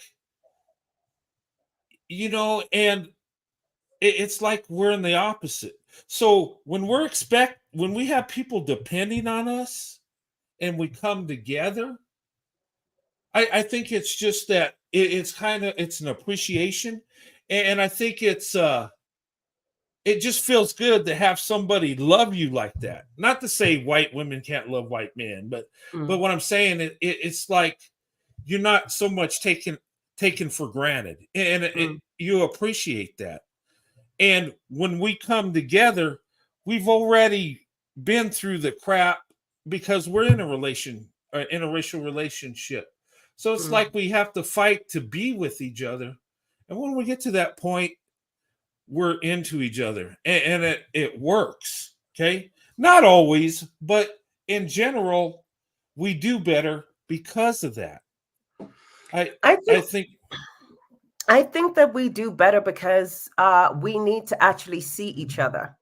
In order for us to really have a good relationship, once we cross over, when we get into interracial dating, we need to actually like that. The hurdles that we have to go through to be with that person, you know, in regards to family, friends, and the external environment, you actually have to like the person that you're with. And I think with same race couples, they don't necessarily like the person that they're with. They're just with them because they're convenient, because they did this or they did that, or they have this or they have that. Whereas when you go to such lengths to cross barriers in the way that you do when you interracially date, you like that person, right? Regardless of the things that they do for you and give to you. But I think that is why it is most successful, right? Within the white man, black woman type scenario. With the black man, white woman type scenario, it's slightly different because there are perks that come with being with a white woman that don't come with being with a black woman. So again, the crossover is more intentional with black and white, with white men and black women. Whereas with a black man and a white woman, they could be crossing over just for the benefits, right? So it's not necessarily because they like that person. Not to say that they don't like that person. I'm saying there is that possibility. Whereas with a black woman, there isn't really that possibility because of the negative stigma that comes with a white guy dating a black woman, even still today. That isn't the same. You get rewarded as a black man when you go out with a white woman, right? So there's that difference. Well, yeah, I could see from a societal, but from a societal point of view, unless the white guy's like with a bunch of black guys and is come from a really black place, then okay, and he's getting perks for being with that. But as a general rule, I think societally, a black man gets praise for being with a white woman. A white man does not get praise for being with a black woman. No, but you're not getting that. But what we do get is we get true love in a sense. We get a more stable family situation with the black woman because our marriages are lasting longer. And actually, they've done studies. They're finding out that we have more wealth. White men have more wealth with a black woman than a white woman. And people say, how could that be? And I think the reason is because our love and our relationships are more stable. And then you look at it too, black women are the most educated too. So they're not bringing wealth into the relationship, but because of the love and the nurturing black women give us, it's like they build our confidence so much that we believe we can do better. So we are creating more wealth with black women than we do with white women. And I think because Black women just pour more into us, and then we do more, we pour more into them. I mean, they've done studies and they're finding this out. And I looked at it and I was like, well, how can that be? But then I look at the education stats. I look at Black women in the corporate world. I look at relationship, not just my marriage, but I look at others. And I've seen successful marriage with Black women, white men. And it's like us as white men, we could talk together. And if we've had long-term marriages with Black women, we'll almost say the same things. And it's crazy. It's something's going on here. And when you value your wife and she values you, it's like you become better than what you would have normally became. I always tell people I'm more successful with my wife than I ever would have been. Now I believe I would still be successful, but not as much. And I think when you have that healthy relationship in marriage, and we're not in a perfect marriage, but we do truly love each other because nobody has a perfect marriage. Okay. But when you put in the work, it pays off. And that's one of the reasons I put the name of the channel Swirl to Investment, because when you get married, that's the biggest investment you'll make. And the swirling part, everybody knows what swirling is, right? Interracial dating. You're taking that dating to the investment, to the marriage. And my marriage has been an investment. Okay. I didn't get married to make money. It ain't like that. And my wife didn't do it, but we invested in each other. I poured it in my love, my heart into my wife. And along with that came, of course, my love, my protection, my resources. And then, she gave that back with her love, her nurturing, and, being a great wife, to where I just felt there's nothing I couldn't do. And knowing that she had that much faith in me, it's like failure's not an option. I'm sorry, I just saw Architect's comment about cheating, and he agrees with you. He says putting your spouse's health at risk. Now that's well, if a you very good point. I mean, I wasn't thinking about it from that point of view. I mean, if you are kind of like being very laxy-daisy and not using protection and all of that stuff, like, of course, that is complete disrespect. And then bringing that to your part, absolutely. But cheating doesn't always happen like that. Right? So, but yeah, that is disrespectful to the person that you're with. Like, you've broken that and then you've put their health at risk. Absolutely. That is disrespectful. I can see that. Well, yeah, you can bring STDs in. Absolutely. Yeah. But just because you cheat doesn't mean that you're not using protection. So that's not necessarily an automatic. You understand? In that scenario, it's disrespectful, but that's not necessarily automatic. People cheat with condoms and protection all the time. That's all, it's I don't know. But then again, having said that, protection is only 99%. So even in that, you are putting some level of risk. There is some level of risk there. Yeah. So I get, and let me just take a moment to flesh that out in my mind. Okay. But yeah. Yeah. Right. So let's go back to the red flags. Another one is the silent treatment and stonewalling. Oh gosh, this is This is a big one. And do we all not do this? Be honest. Do we give the ones we love the silent treatment? Yes, we do. I think women do it a lot. Mm-hmm. I don't think that they understand that this silent treatment is actually a form of emotional abuse. They do it a lot. because they are unable to express themselves at the time at which they're at the time at which they have the challenge or the struggle, especially if they come from a place of trauma. This is definitely their go-to.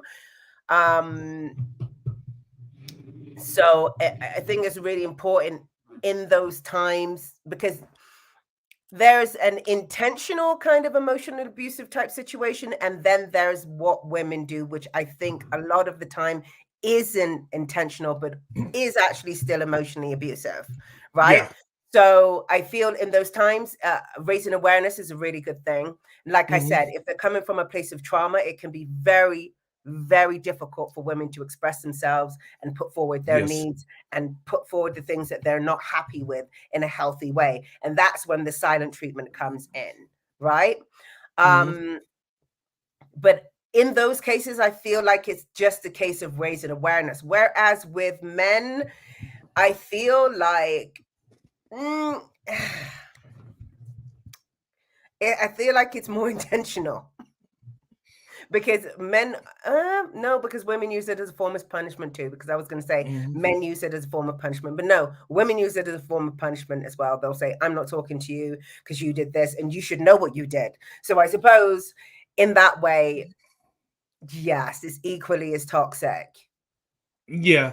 What I would say about the silent treatment, and look, we've all done it. I've done it to my wife. She's done it to me. Um, and a lot of times, sometimes it's intentional because we're upset with each other. But sometimes it's like, I think we talked about this before. Sometimes it's just processing what was just said, or not knowing what to say. You might be silent for a minute. But it's not about the silence. For me, it's not about the silence. You can be silent for a day or 2 days or whatever. It's how you prepare that other person for your silence. It's like there needs to be a conversation around that. I'm too upset right now. I'm going to take some time to X, Y, and Z, whatever the case might be. Yeah. Right? You don't just fall off the face of the earth. That in itself is toxic and abusive. Yeah. But here's the thing around it: when we start getting into a place where we're giving people the silent treatment when we know that they are right, that's when it gets into a really toxic and abusive place. Because now we're just punishing them for pointing out what really should be pointed out. Yeah. Right? Yeah. I feel like that is where it gets really into another realm. And I don't think that women do that so much. I think that's more of a man thing than a woman thing. Well, maybe. Where, because because a woman's gonna sulk when they don't get the sulk, or give the silent treatment when they don't get their way, or when they don't feel like they've been heard, or when something like that is happening. Like, I've said this to you 10, 15, 16, 25 times, and now you still haven't done it. I'm just not even saying anything. That is how women give the silent. I'm not saying it again. At this point, whereas a lot of the time when women give the silent treatment, the man actually knows what's up, right? A lot of the time they already know what's up, right? They know what the situation is, they know what the problem is. The silent treatment, a lot of the time when men are involved, is given without any pre-context. There isn't go ahead. Yeah, I think with the silent treatment in a relationship, we need to try to avoid that. That's really frustrating. When you have an argument and the person you're with, they just don't say nothing, or they're silent, that can be nerve-wracking. Like, oh, say something. What's wrong? And then that's going on in your head. And if you do it to her, she'll be like, oh, what's wrong? What's wrong? Oh, nothing. Okay, you don't look happy. What's wrong? Nothing. Is everything all right? Yeah. Well, what's wrong? Nothing. You know what I mean? And I would say in a relationship, you gotta talk. You gotta have communication, because the thing that settles your frustration or an argument is when you sit down and you talk about it.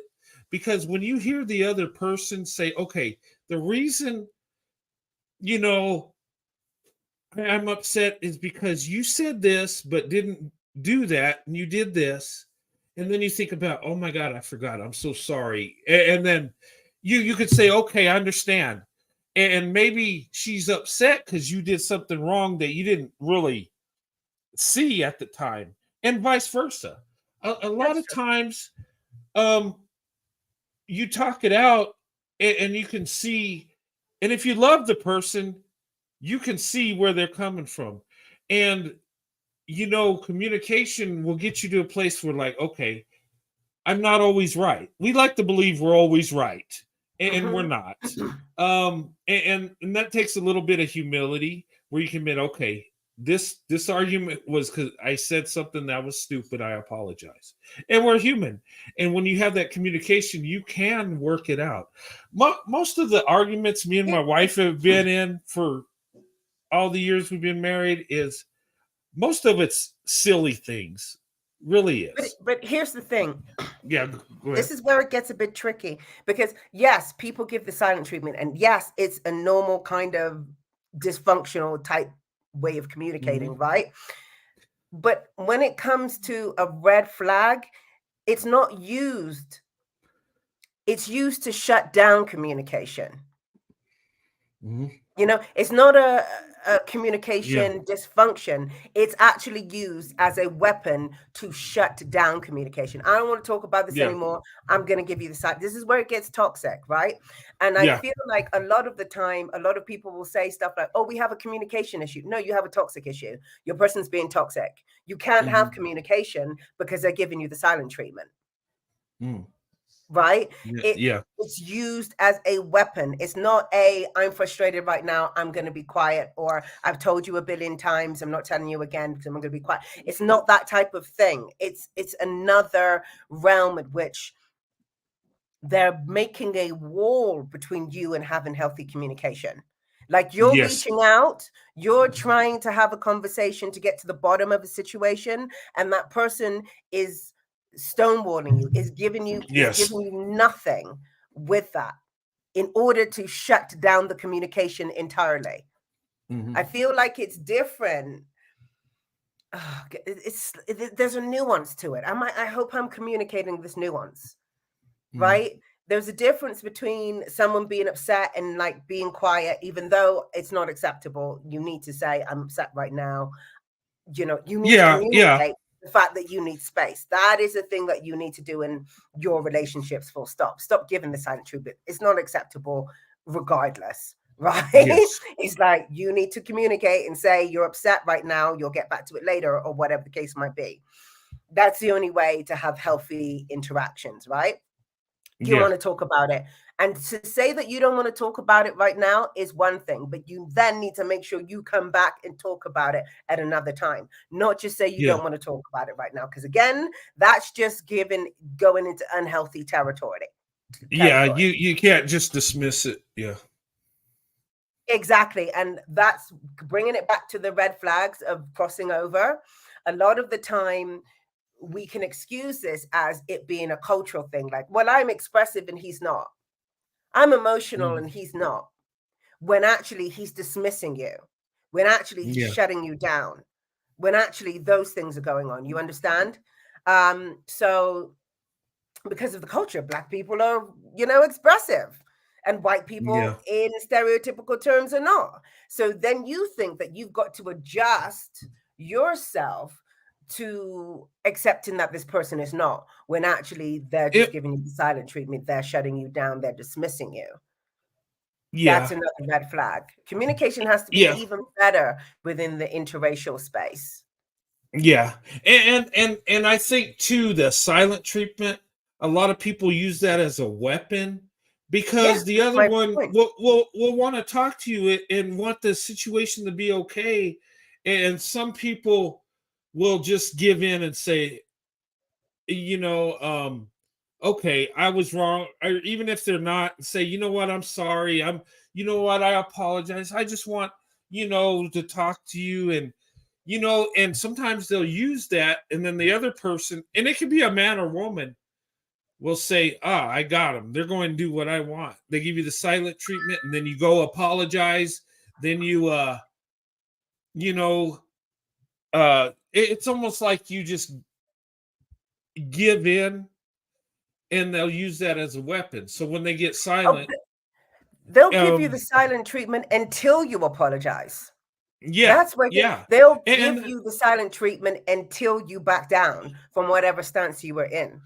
They'll give you the silent treatment until you change the subject and pretend it didn't happen. These are ways in which it is used as a weapon. That's what I yes, mean. There's nuances around it. It's like it's not just there just is. the silent treatment. It's the way in which it's I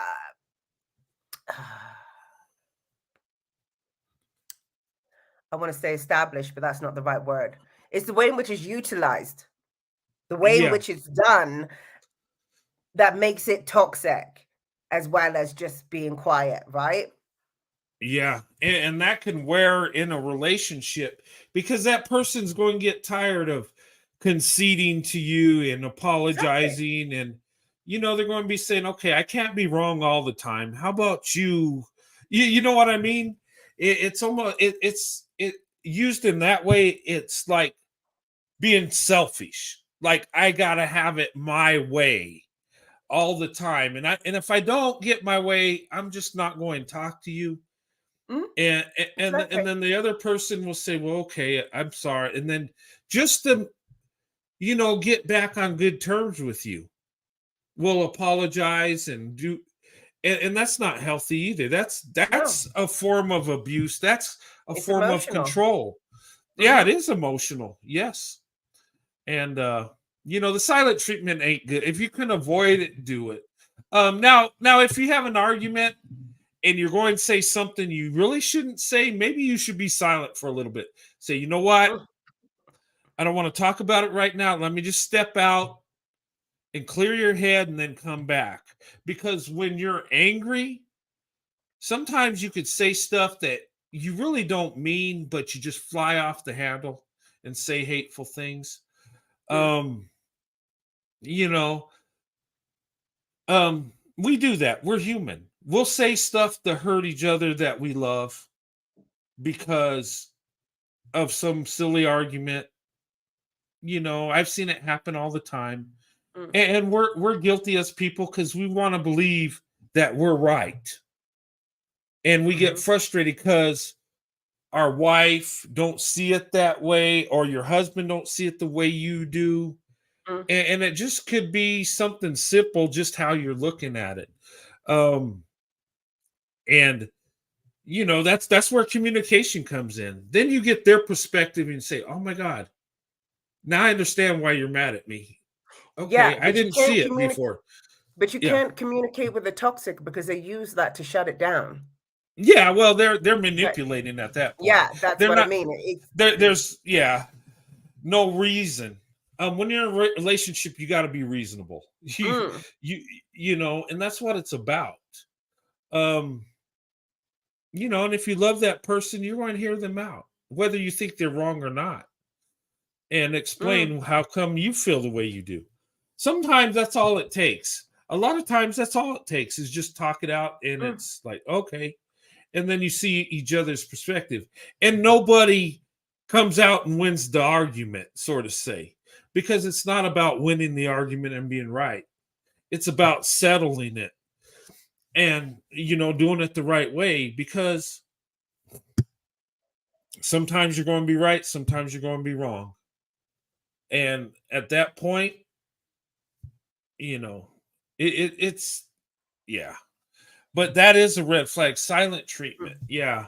mm, And how it's used too, like you said, sometimes we'll get silent because maybe we don't understand and we'll take a moment. Sometimes we might not, we might be silent because we know we'll say something we shouldn't say. But that's temporary. That's like, okay. And nothing exactly. wrong with that silence. If I'm in a heated argument with my wife and I stop a minute and say, okay, let me stop and think about this. Let me clear my head, walk outside, come back in after a little bit, and hey, let's talk it out. Sometimes that's a good thing. And then you tell that other person, look, I'm angry. I don't want to say nothing, bad. Let me just clear my head a bit, and I'll come back in. But give them but that. That's not the silent treatment. You haven't described the silent treatment. The silent treatment is when you are quiet. This person is trying to interact with you, and you continually shut it down with ignoring, with dismissing, with silence. Sometimes you can give the silent treatment and still be in the same presence as that person. If you're living in the same house, they literally just won't talk to you. Like, no matter what you do, no matter what you say, they are not talking to you. This is a form of punishment. This isn't just a moment, an angry time, an overwhelming of emotions. This can go on for days, weeks. Oh, wow. I see this comment. Attention, I've heard a non-white, non-black preacher man say men should be allowed one cheating event in a marriage. Allowed? I say no. No to that. We're gonna say no. What? Who? Sorry. No, I just saw that. That's ridiculous. If I hear somebody preaching it should be allowed that, I'm leaving, because that's. I mean, to put that as a rule, like, I have a thing where I believe that if you are in union with someone and you agree to do life together, then things are going to come up that you don't necessarily like. One of them might be cheating, but to say that you're allowed to do that one time, I would never agree with that. Allowed. This is but you know what? Something. There are people that say that. I've heard people say that say, oh, you should be allowed one time. Or I've heard people even say that a wealthy, successful man should even have a side chick or whatever. I've heard people say stupid stuff like that. Ridiculous. Yeah, but there are people that say that. I know it's ridiculous. Yeah. Dust Divester says, I will never stay at one no cheating. Yeah. I don't know that I don't know that anyone should say that they would never do something until they're there. That's what I would say. Because there are nuances in different situations for different things. And until you're there, you can't really make a decision about what you would do in that situation. I'm not saying that you wouldn't. I'm just saying never say never. Totally ignoring your partner when they want to talk. You act like there's not the same room kind of thing. Yeah, exactly. Yeah. When they're wanting to talk about things like that in itself is disrespectful, Jenna, because here's the thing. You can just say, I'm not willing to talk about it right now. Let's get back to it another time, and then shut it down. If you are not willing to talk about it at that point in time, the fact that you were just dismissing and ignoring, that's when it gets into this disrespectful, emotionally abusive behavior. Like, you don't need to do that. Yeah. Right? And a toxic and abusive person, that's how they do the silent treatment. And they'll do it for days, they'll do it for weeks. They may even do it for months. Yeah, right? That's not healthy. That's punish you. That's what I mean. There's a nuance to it. Yeah. And that is punishment. It is. Architect disagrees. I disagree. What are we disagreeing with? I'm not sure what you're disagreeing with. If they I think I don't know. Tell me expand on that. You disagree. What are we disagreeing with? Let's have a real conversation. Let's thrash this out. I'm not sure if it's in the comments or whether he's disagreeing with something. Yeah, it might be with a comment, something. Okay. I've seen the silent treatment a lot growing up. I used to do it. Not anymore, though. It's so unhealthy. Exactly. Yes. There are things that we learn. We learn dysfunctional ways of dealing with dysfunction, with challenges. So it can be learned behavior. But if it's learned behavior, it's not likely. Oh, bear with me a moment. If it's learned behavior, it's not likely to go to the extreme at which you're ignoring them for days and weeks and months. Like, the most you're going to do is just, be silent one time. And then when they keep on, you're going to say whatever it is that you need to say. right? The silent treatment is a very intentional thing. Like the abusive type of silent treatment is a very intentional thing. You're not doing it on accident, right? I feel like that's the distinction between the two. Like, yeah, I don't know. What are your thoughts on that? The intentional cheating? No, I was going to say intentional. The silent treatment in the way in which it becomes really abusive and really emotionally abusive is an intentional thing. I don't think that you can do the silent treatment in an emotionally abusive way on accident. Because at some point, this is the situation, you really pissed. You know what I mean? I don't think you can do the level of destruction in the silent treatment that they do in an abusive situation by accident. It is a very intentional thing. Yeah, it is. You're going to be quiet for a minute. You might even be quiet for an hour, but you're not going to be quiet for days. You're not going to be quiet for weeks. That's abuse there. Until, yeah. You're not going to be quiet until they apologize, because quite frankly, the person given the silent treatment doesn't have that much control over their own emotions, right? The toxic person has a lot of control over their own emotions in order to get you to bow down, in order to get you to obey. That's where the toxicity comes in. After about 10, 15 minutes of someone asking you what's up, you're going to tell them what's up. Right? Intentionally or not, because you're just like this and this and this and this, it's going to come out. Whereas if you're dealing with a toxic, it will not come out because they are that controlled about their own emotions. Does that make sense? Yeah. Yeah. And, but the silent treatment, absolutely. Jenna, the silent treatment is used to abuse your partner mentally and emotionally. Exactly. That is not an accident. When you're doing that, it's not an accident. And that can be unhealthy, because someone going through that silent treatment will be, have a lot of emotions. They'll be upset. They'll be angry. They'll be hurt, and might even lay in bed at night, can't sleep because they're all messed up, because you will not talk to them because you're punishing them. Silent treatment is really toxic. And but how long is a healthy, well, I say healthy person, how long is a person who is not doing it on purpose for that intention? I would say a short time. Exactly. That's my point. Yeah. It won't go, it's not going to go days and weeks until you finally apologize. No, it's going to be nobody who doesn't intend on doing that is going to do that on accident. Yeah, that's what I mean. Like, it's not. In fact, they're going to want to talk to you too. Usually, they're going to want to work it out. Right. It's like people cheating, because here's the thing: the silent treatment exists in a relationship. Like cheating exists in a relationship, but serial cheating is emotionally abusive. Is abusive behavior, right? So the two things can be true. You can have a silent treatment in a relationship that's not necessarily healthy, of course, but it's not intended to be emotionally abusive. And you can also have the silent treatment in which is absolutely intended to be emotionally abusive. Right? Like, you can have someone cheat on you and it not be intended to hurt and break down your self-esteem.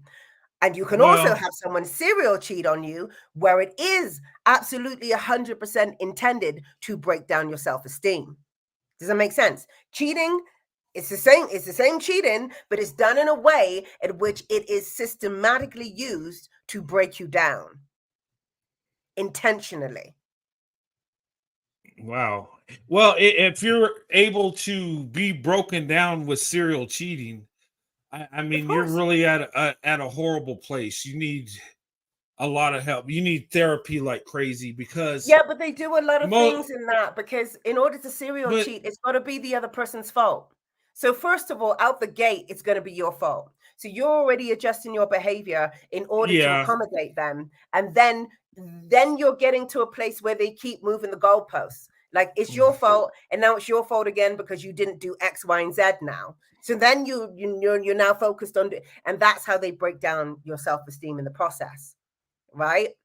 Nobody who serial cheats come out the gate and says, "Oh my gosh, it's me again. I'm sorry."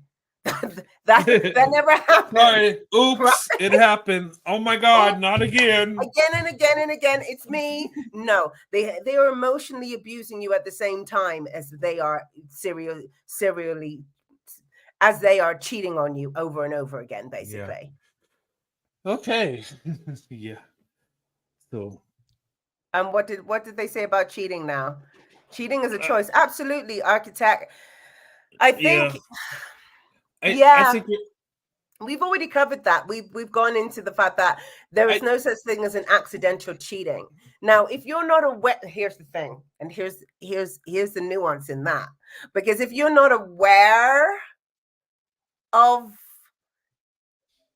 but past a certain age, you need to be aware. This is why you need to be with emotionally intelligent people and people of a certain intellect and understanding of things. But if you're not, because I'm thinking of my 19-year-old self and I'm like, okay, did I choose to do that? I chose to open the door to a conversation. I didn't really know about the consequences at the time of what that would lead to, because I had too much, what's the word? Faith in myself, an overestimation of self. And I didn't lay down the correct boundaries in that circumstance. Did I know that it would lead to cheating? No. But then I was 19 and I was a bit of a kid, right? As a 30-year-old, 25, this sort of thing, at those stages, we should have those boundaries in place. We should have an understanding of that. And if we don't, you shouldn't be with them anyway, quite frankly. Yeah. So yeah, it is a choice. It's a long story. Samantha says, I don't tolerate cheating. Absolutely. You shouldn't. Yeah. I don't either. No. Yeah, that's just the most hurtful thing, I think. Let's see. I'm not sure that I would again. I did it once. I'm not sure that I would again. Yeah. Well, I mean, you could correct things. Yeah. I'm just, yeah. Okay.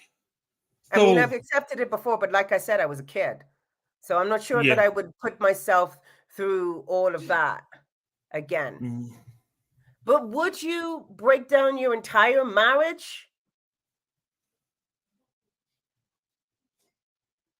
Yes. Over one night? Yes.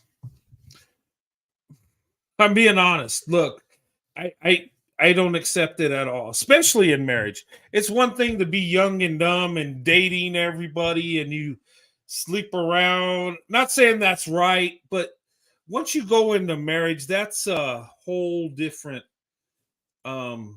Oh, I never slept around. Let me just put that in there. I don't well, want no, to no, I'm not saying that. I would never. But no, yeah, I just want to I'm just like using an example. When you're young and you're dating, okay.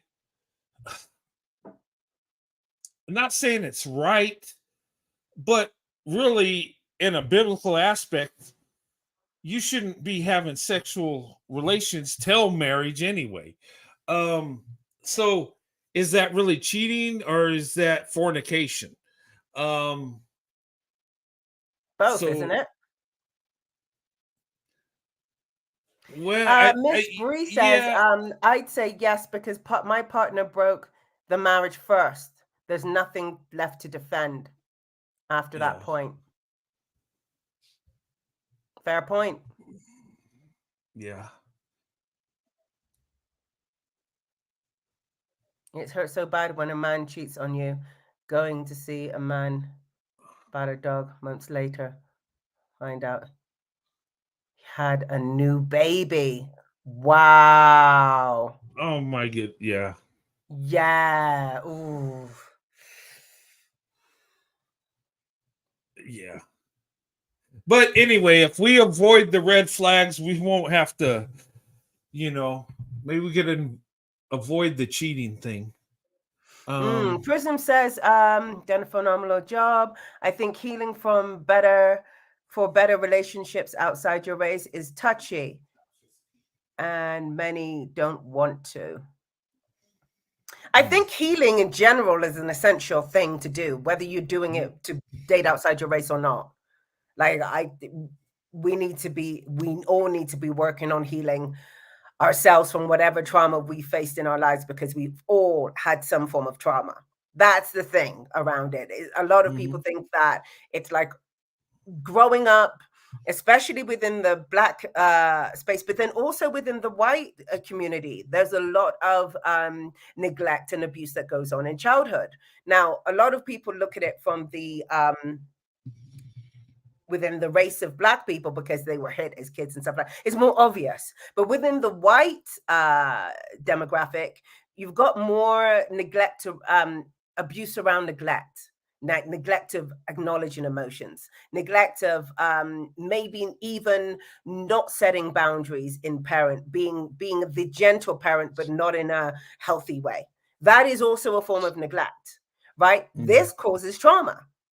So there are many different forms of neglect and many different forms of abuse that occur in childhood on both sides.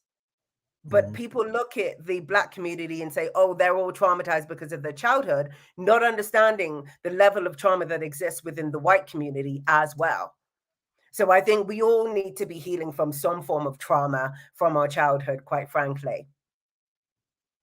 Yeah. Well, abuse can come from any community. Anything, any abuse, any community in many forms that, you know, parentification is a form of abuse. People don't think of that as a form of an abuse, but it's a form of neglect, right? So parentification is basically giving your child adult responsibilities when they're a kid, like looking after the siblings, blah, blah, blah. That is a form of neglect. People don't think of it like that, but it is. And over time, that causes trauma. So there are many different things. Like I said, the boundary issue, being the good parent that never sets any boundaries and lets the person do whatever, lets the child do whatever they want. That is a form of neglect. That's going to cause issues for you in adulthood. So it doesn't just exist in one way, in one community, in one race. It's everywhere. Yeah, being a friend to your children instead of a parent. That's a problem. Exactly. That's another one. I've seen that a lot. Yeah, it's not. Yeah, you're not doing your child justice by being their friend. You're not their friend. You're their parent. You set the rules. You set the boundaries.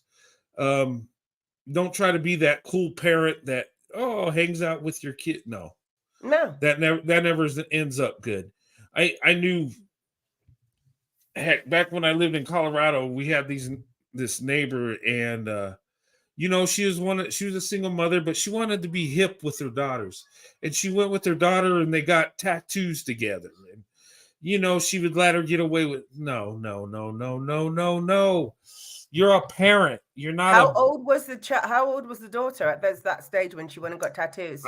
She was like 16 or 17, I believe. She was a teen. I don't remember the exact age. I don't know. I just think, but her mother, she would let her get away with things. And my kids, when they were younger, they would see their friends running around at night, and me and my wife, no, you're not going to do that. Well, they get to, we're your parents. We say no. There's certain things we don't allow because the more you allow, the more they get in trouble. The more you know what I mean. I'm not saying the more you allow inappropriately, the more your child feels neglected and unloved. Ironically enough, these are the things that happen. Like, people don't understand the dynamics of those types of situations. So I think that we've all had experienced some form of trauma in childhood, in the teenage years, adolescence, in adulthood, in something that causes us to behave in not so healthy ways. And that is what we need to address. Like, we need to raise our own awareness of our own trauma and the ways in which we are dealing with that, so that we are not spreading that unintentionally. Right? Um, The extreme end of that is to be toxic and abusive. Like they become yeah. intentional about doing that because of their Um, own situation. but all that we've been talking about, and these are good points about looking for red flags. And actually the stuff we covered could be in any relationship. Yeah. Uh it don't have to necessarily be interracially. I just think No, it doesn't. But I feel like I said at the yeah, beginning, a lot of the time we disregard these things when we yeah. cross over because we think we justify it in other ways and we say, oh, well, it's a cultural thing. Oh, well, he's just different. And it's not different. That's the point. Mhm. Yeah. It's not different. It's not. And I would say don't let your guard down. Um, sometimes we think it's going to be better over here. Mm, And I found in my situation it is better over there. That's why mm, I went over there. mm. Um, and but you got to be careful when you go over there. And what I'm saying is have the same standards. Okay. Mm, Um, and not just the same standards interracially, but whoever you're attracted to. Because let me tell you, ladies and gentlemen, the people you're attracted to, you'll give more leeway to. Uh, and because you want their affection so bad, sometimes you'll let things slide you never would with anybody else. right. And this is the reason why you have Yeah. to establish. This is the reason why you have to establish your deal breakers and your negotiating points before you Hmm. even meet that person. Because you're clear Yes. headed. You know what's up. As soon as you meet them, you start getting but you need to go back to your list of deal breakers because that's your protection right there. Right? Hmm. For a lot of women, they'll do that. They'll get attracted and then they'll start making exceptions to the rule that they've already set for them. Well, a lot of the time they don't even set it, which is why they've made exceptions. It doesn't really matter. Why would I? So you need to establish Yeah. that beforehand. Well, yeah. And men do it too. We dismiss the red flags also. Just because you don't want it to be, don't mean it goes away. I, Yeah. I wish I wish we had that power. Mm, Uh, life would be easy, right? mm. but we don't. Um, hey, we've been on for over 2 hours. Um, Wow.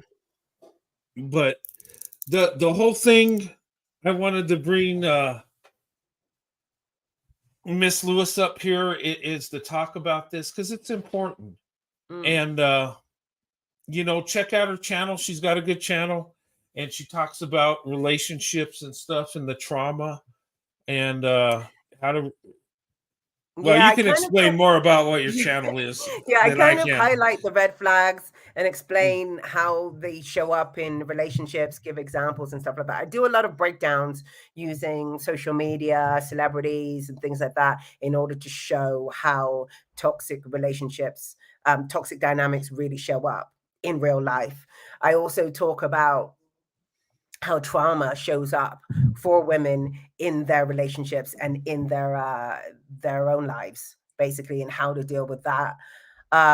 Talk about the trauma symptoms, talk about like situations that cause trauma, all of that stuff. It's basically a whole package right there Mhm. to help you to learn about toxic and abusive dynamics and also help you to learn about yourself and the symptoms Yes. that you might be presenting that you might need to address and heal from.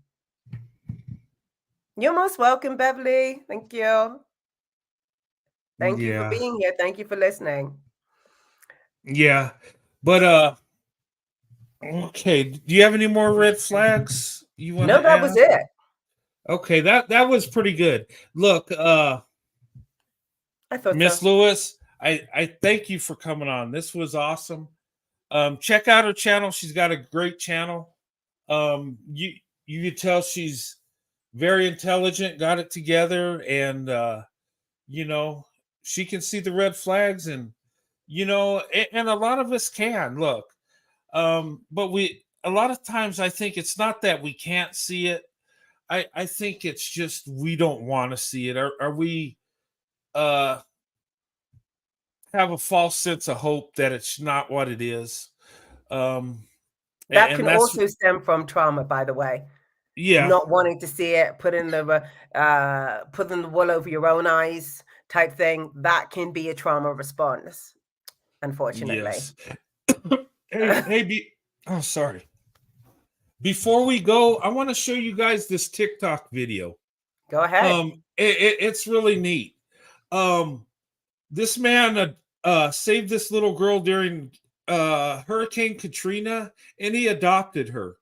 And I'm trying to find this story because I want to do a show on this. It's a beautiful story, but you guys have probably seen it.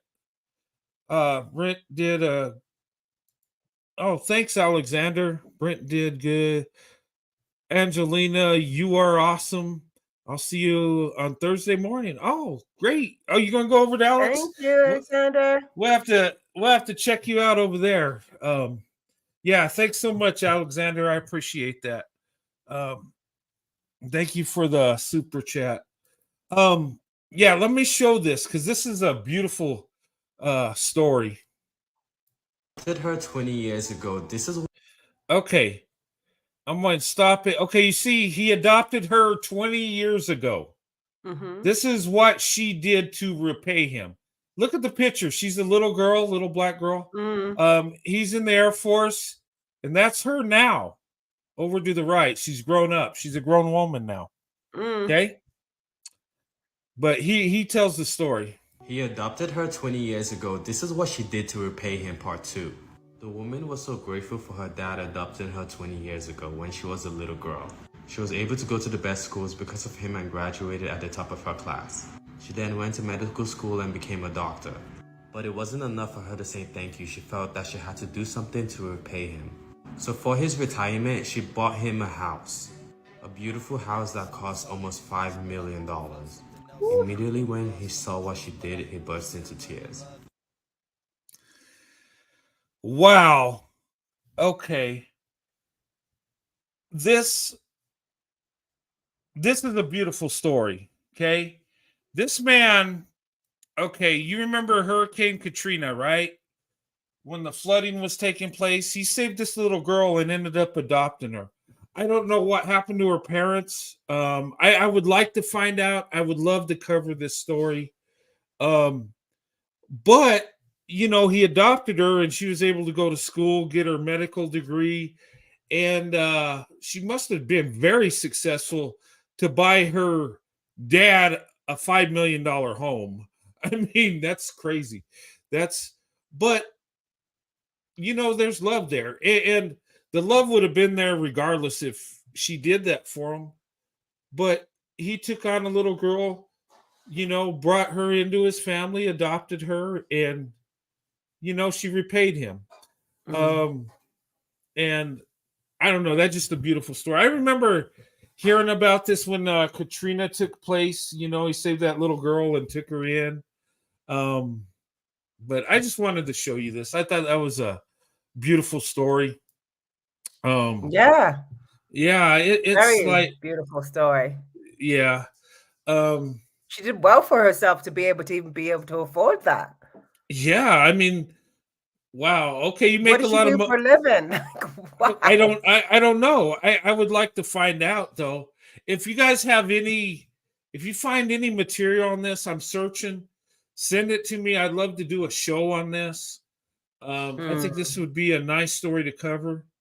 It's like you give somebody a blessing, you get it back. Now, the $5 million house, that wasn't the blessing. That was very nice and loving.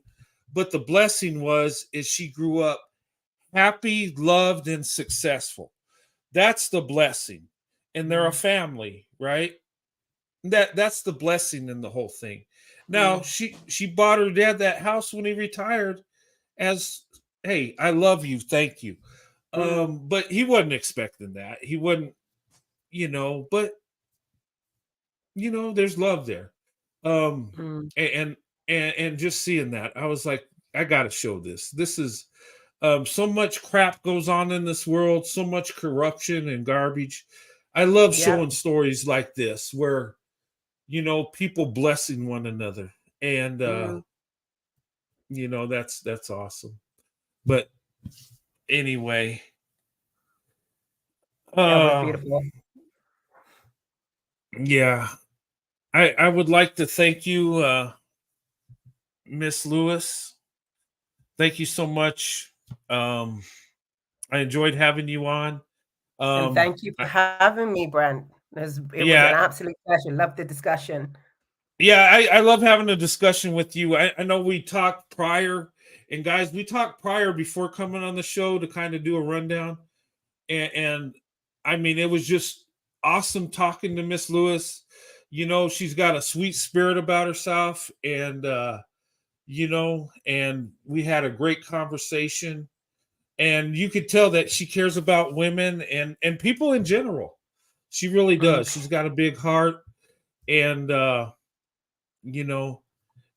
I just want to thank you. You're welcome on my platform anytime. Okay. Thank you.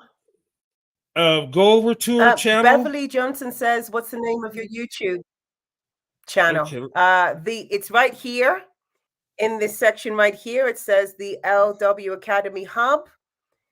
If you just do at the LW Academy Hub, you'll find me on there. Yeah, let me pull it up. And the channel is for women. So sorry, guys. I have to specialize somewhere, and I concentrate on healing and informing and raising the awareness for women, because as we know, women are dying at the hands of toxic and abusive dynamics every day. So it's really important that we get our awareness up, even in the early stages, and get our awareness up about how we respond to these toxic situations so that we can be better at protecting ourselves too. So yeah, yes, really important stuff. I'm trying to look for it.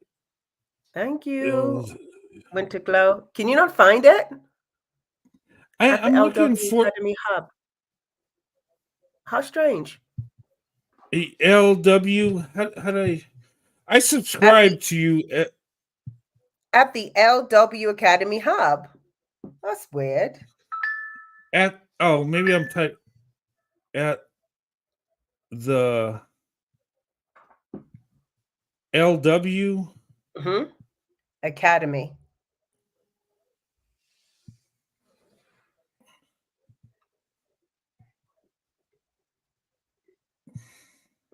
Had a bit of trouble uploading a video today. I put another one in its place, but I need to go now and try and work out how to get this up and out to the masses.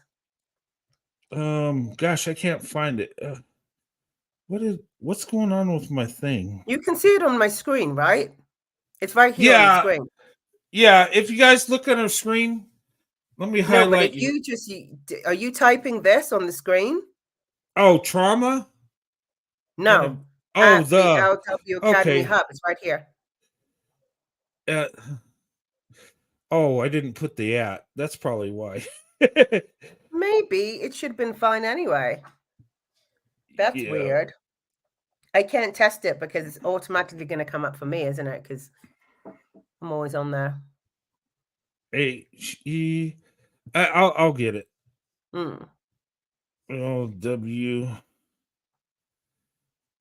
Academy AC. Or you can put the full title which is the LW Academy Hub for Women. Try that one. Architect just wrote it down. I just gave you the handle, but you can just go for the whole thing. I found it. Full title. You found it? Yep. Brilliant. And here it is. Okay, I'll show you on the screen here. Okay. Let me solo my picture so I can show it real quick. Okay, guys, here it is. All right. That's what it looks like. There I am. Yeah, the LW Academy Hub for Women.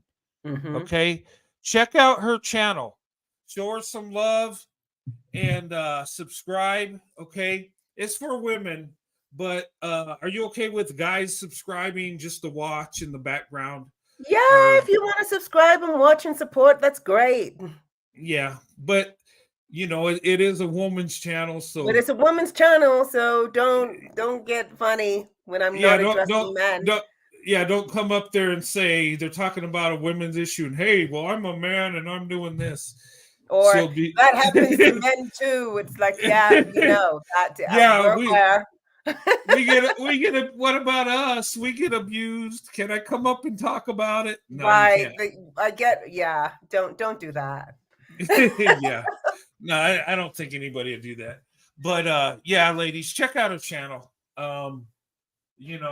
It's a nice channel. And the guys, she says she don't mind if you watch, but don't try to get in the middle of women's stuff because you don't want to derail what they're doing. It just yeah. But thank you for coming on. This was a good conversation. And again, thank you for having me. Yeah, thanks for coming up. And you're always welcome over here. And it's always good to get someone else's perspective on things. We don't always agree, guys. Okay. We did a one-on-one, and some things we don't agree. Most I think we do, but there's little things we might not. Okay, well, I wouldn't do this. Well, I would do this. We're human beings, and that's what makes the world go round. If we all thought alike, it'd be boring as hell. I'm just saying. But I mean, good perspective. I enjoyed you on the show. I'm thankful you came up, and anytime you want to come up here, you're always welcome. And thank you everybody for coming in and listening. And check out our show. It's that's the name of it. Yeah, that's the name of it. So if you need to write it down, take a screenshot of it. But check out our channel. Thanks, guys. But anyway, well, Miss Lewis, thank you so much, young lady. It was a pleasure having you on. It was a pleasure being here. Enjoy your Sunday, and and God bless. And hopefully down the road we'll get to talk again. That would be awesome. That would be awesome. Let me know anytime. Okay. Thank you so much. Thanks. Have a good day. All right. Bye. All right, guys. I'll see you later. You have a good day. But get over there. Show Miss Lewis some love. Like, share, and subscribe her channel. All right, Miss Lewis. I'll see you. Everybody in the chat, have a good day. God bless. I'll see you guys soon. Oh, Tuesday. I'll be having a prayer meeting. So Tuesday night. Okay, I'll put in the times. But guys, I'll see you. Have a good night. Miss Lewis, thank you so much. Thanks. Yeah, have a good day. All right. You too. All right, bye.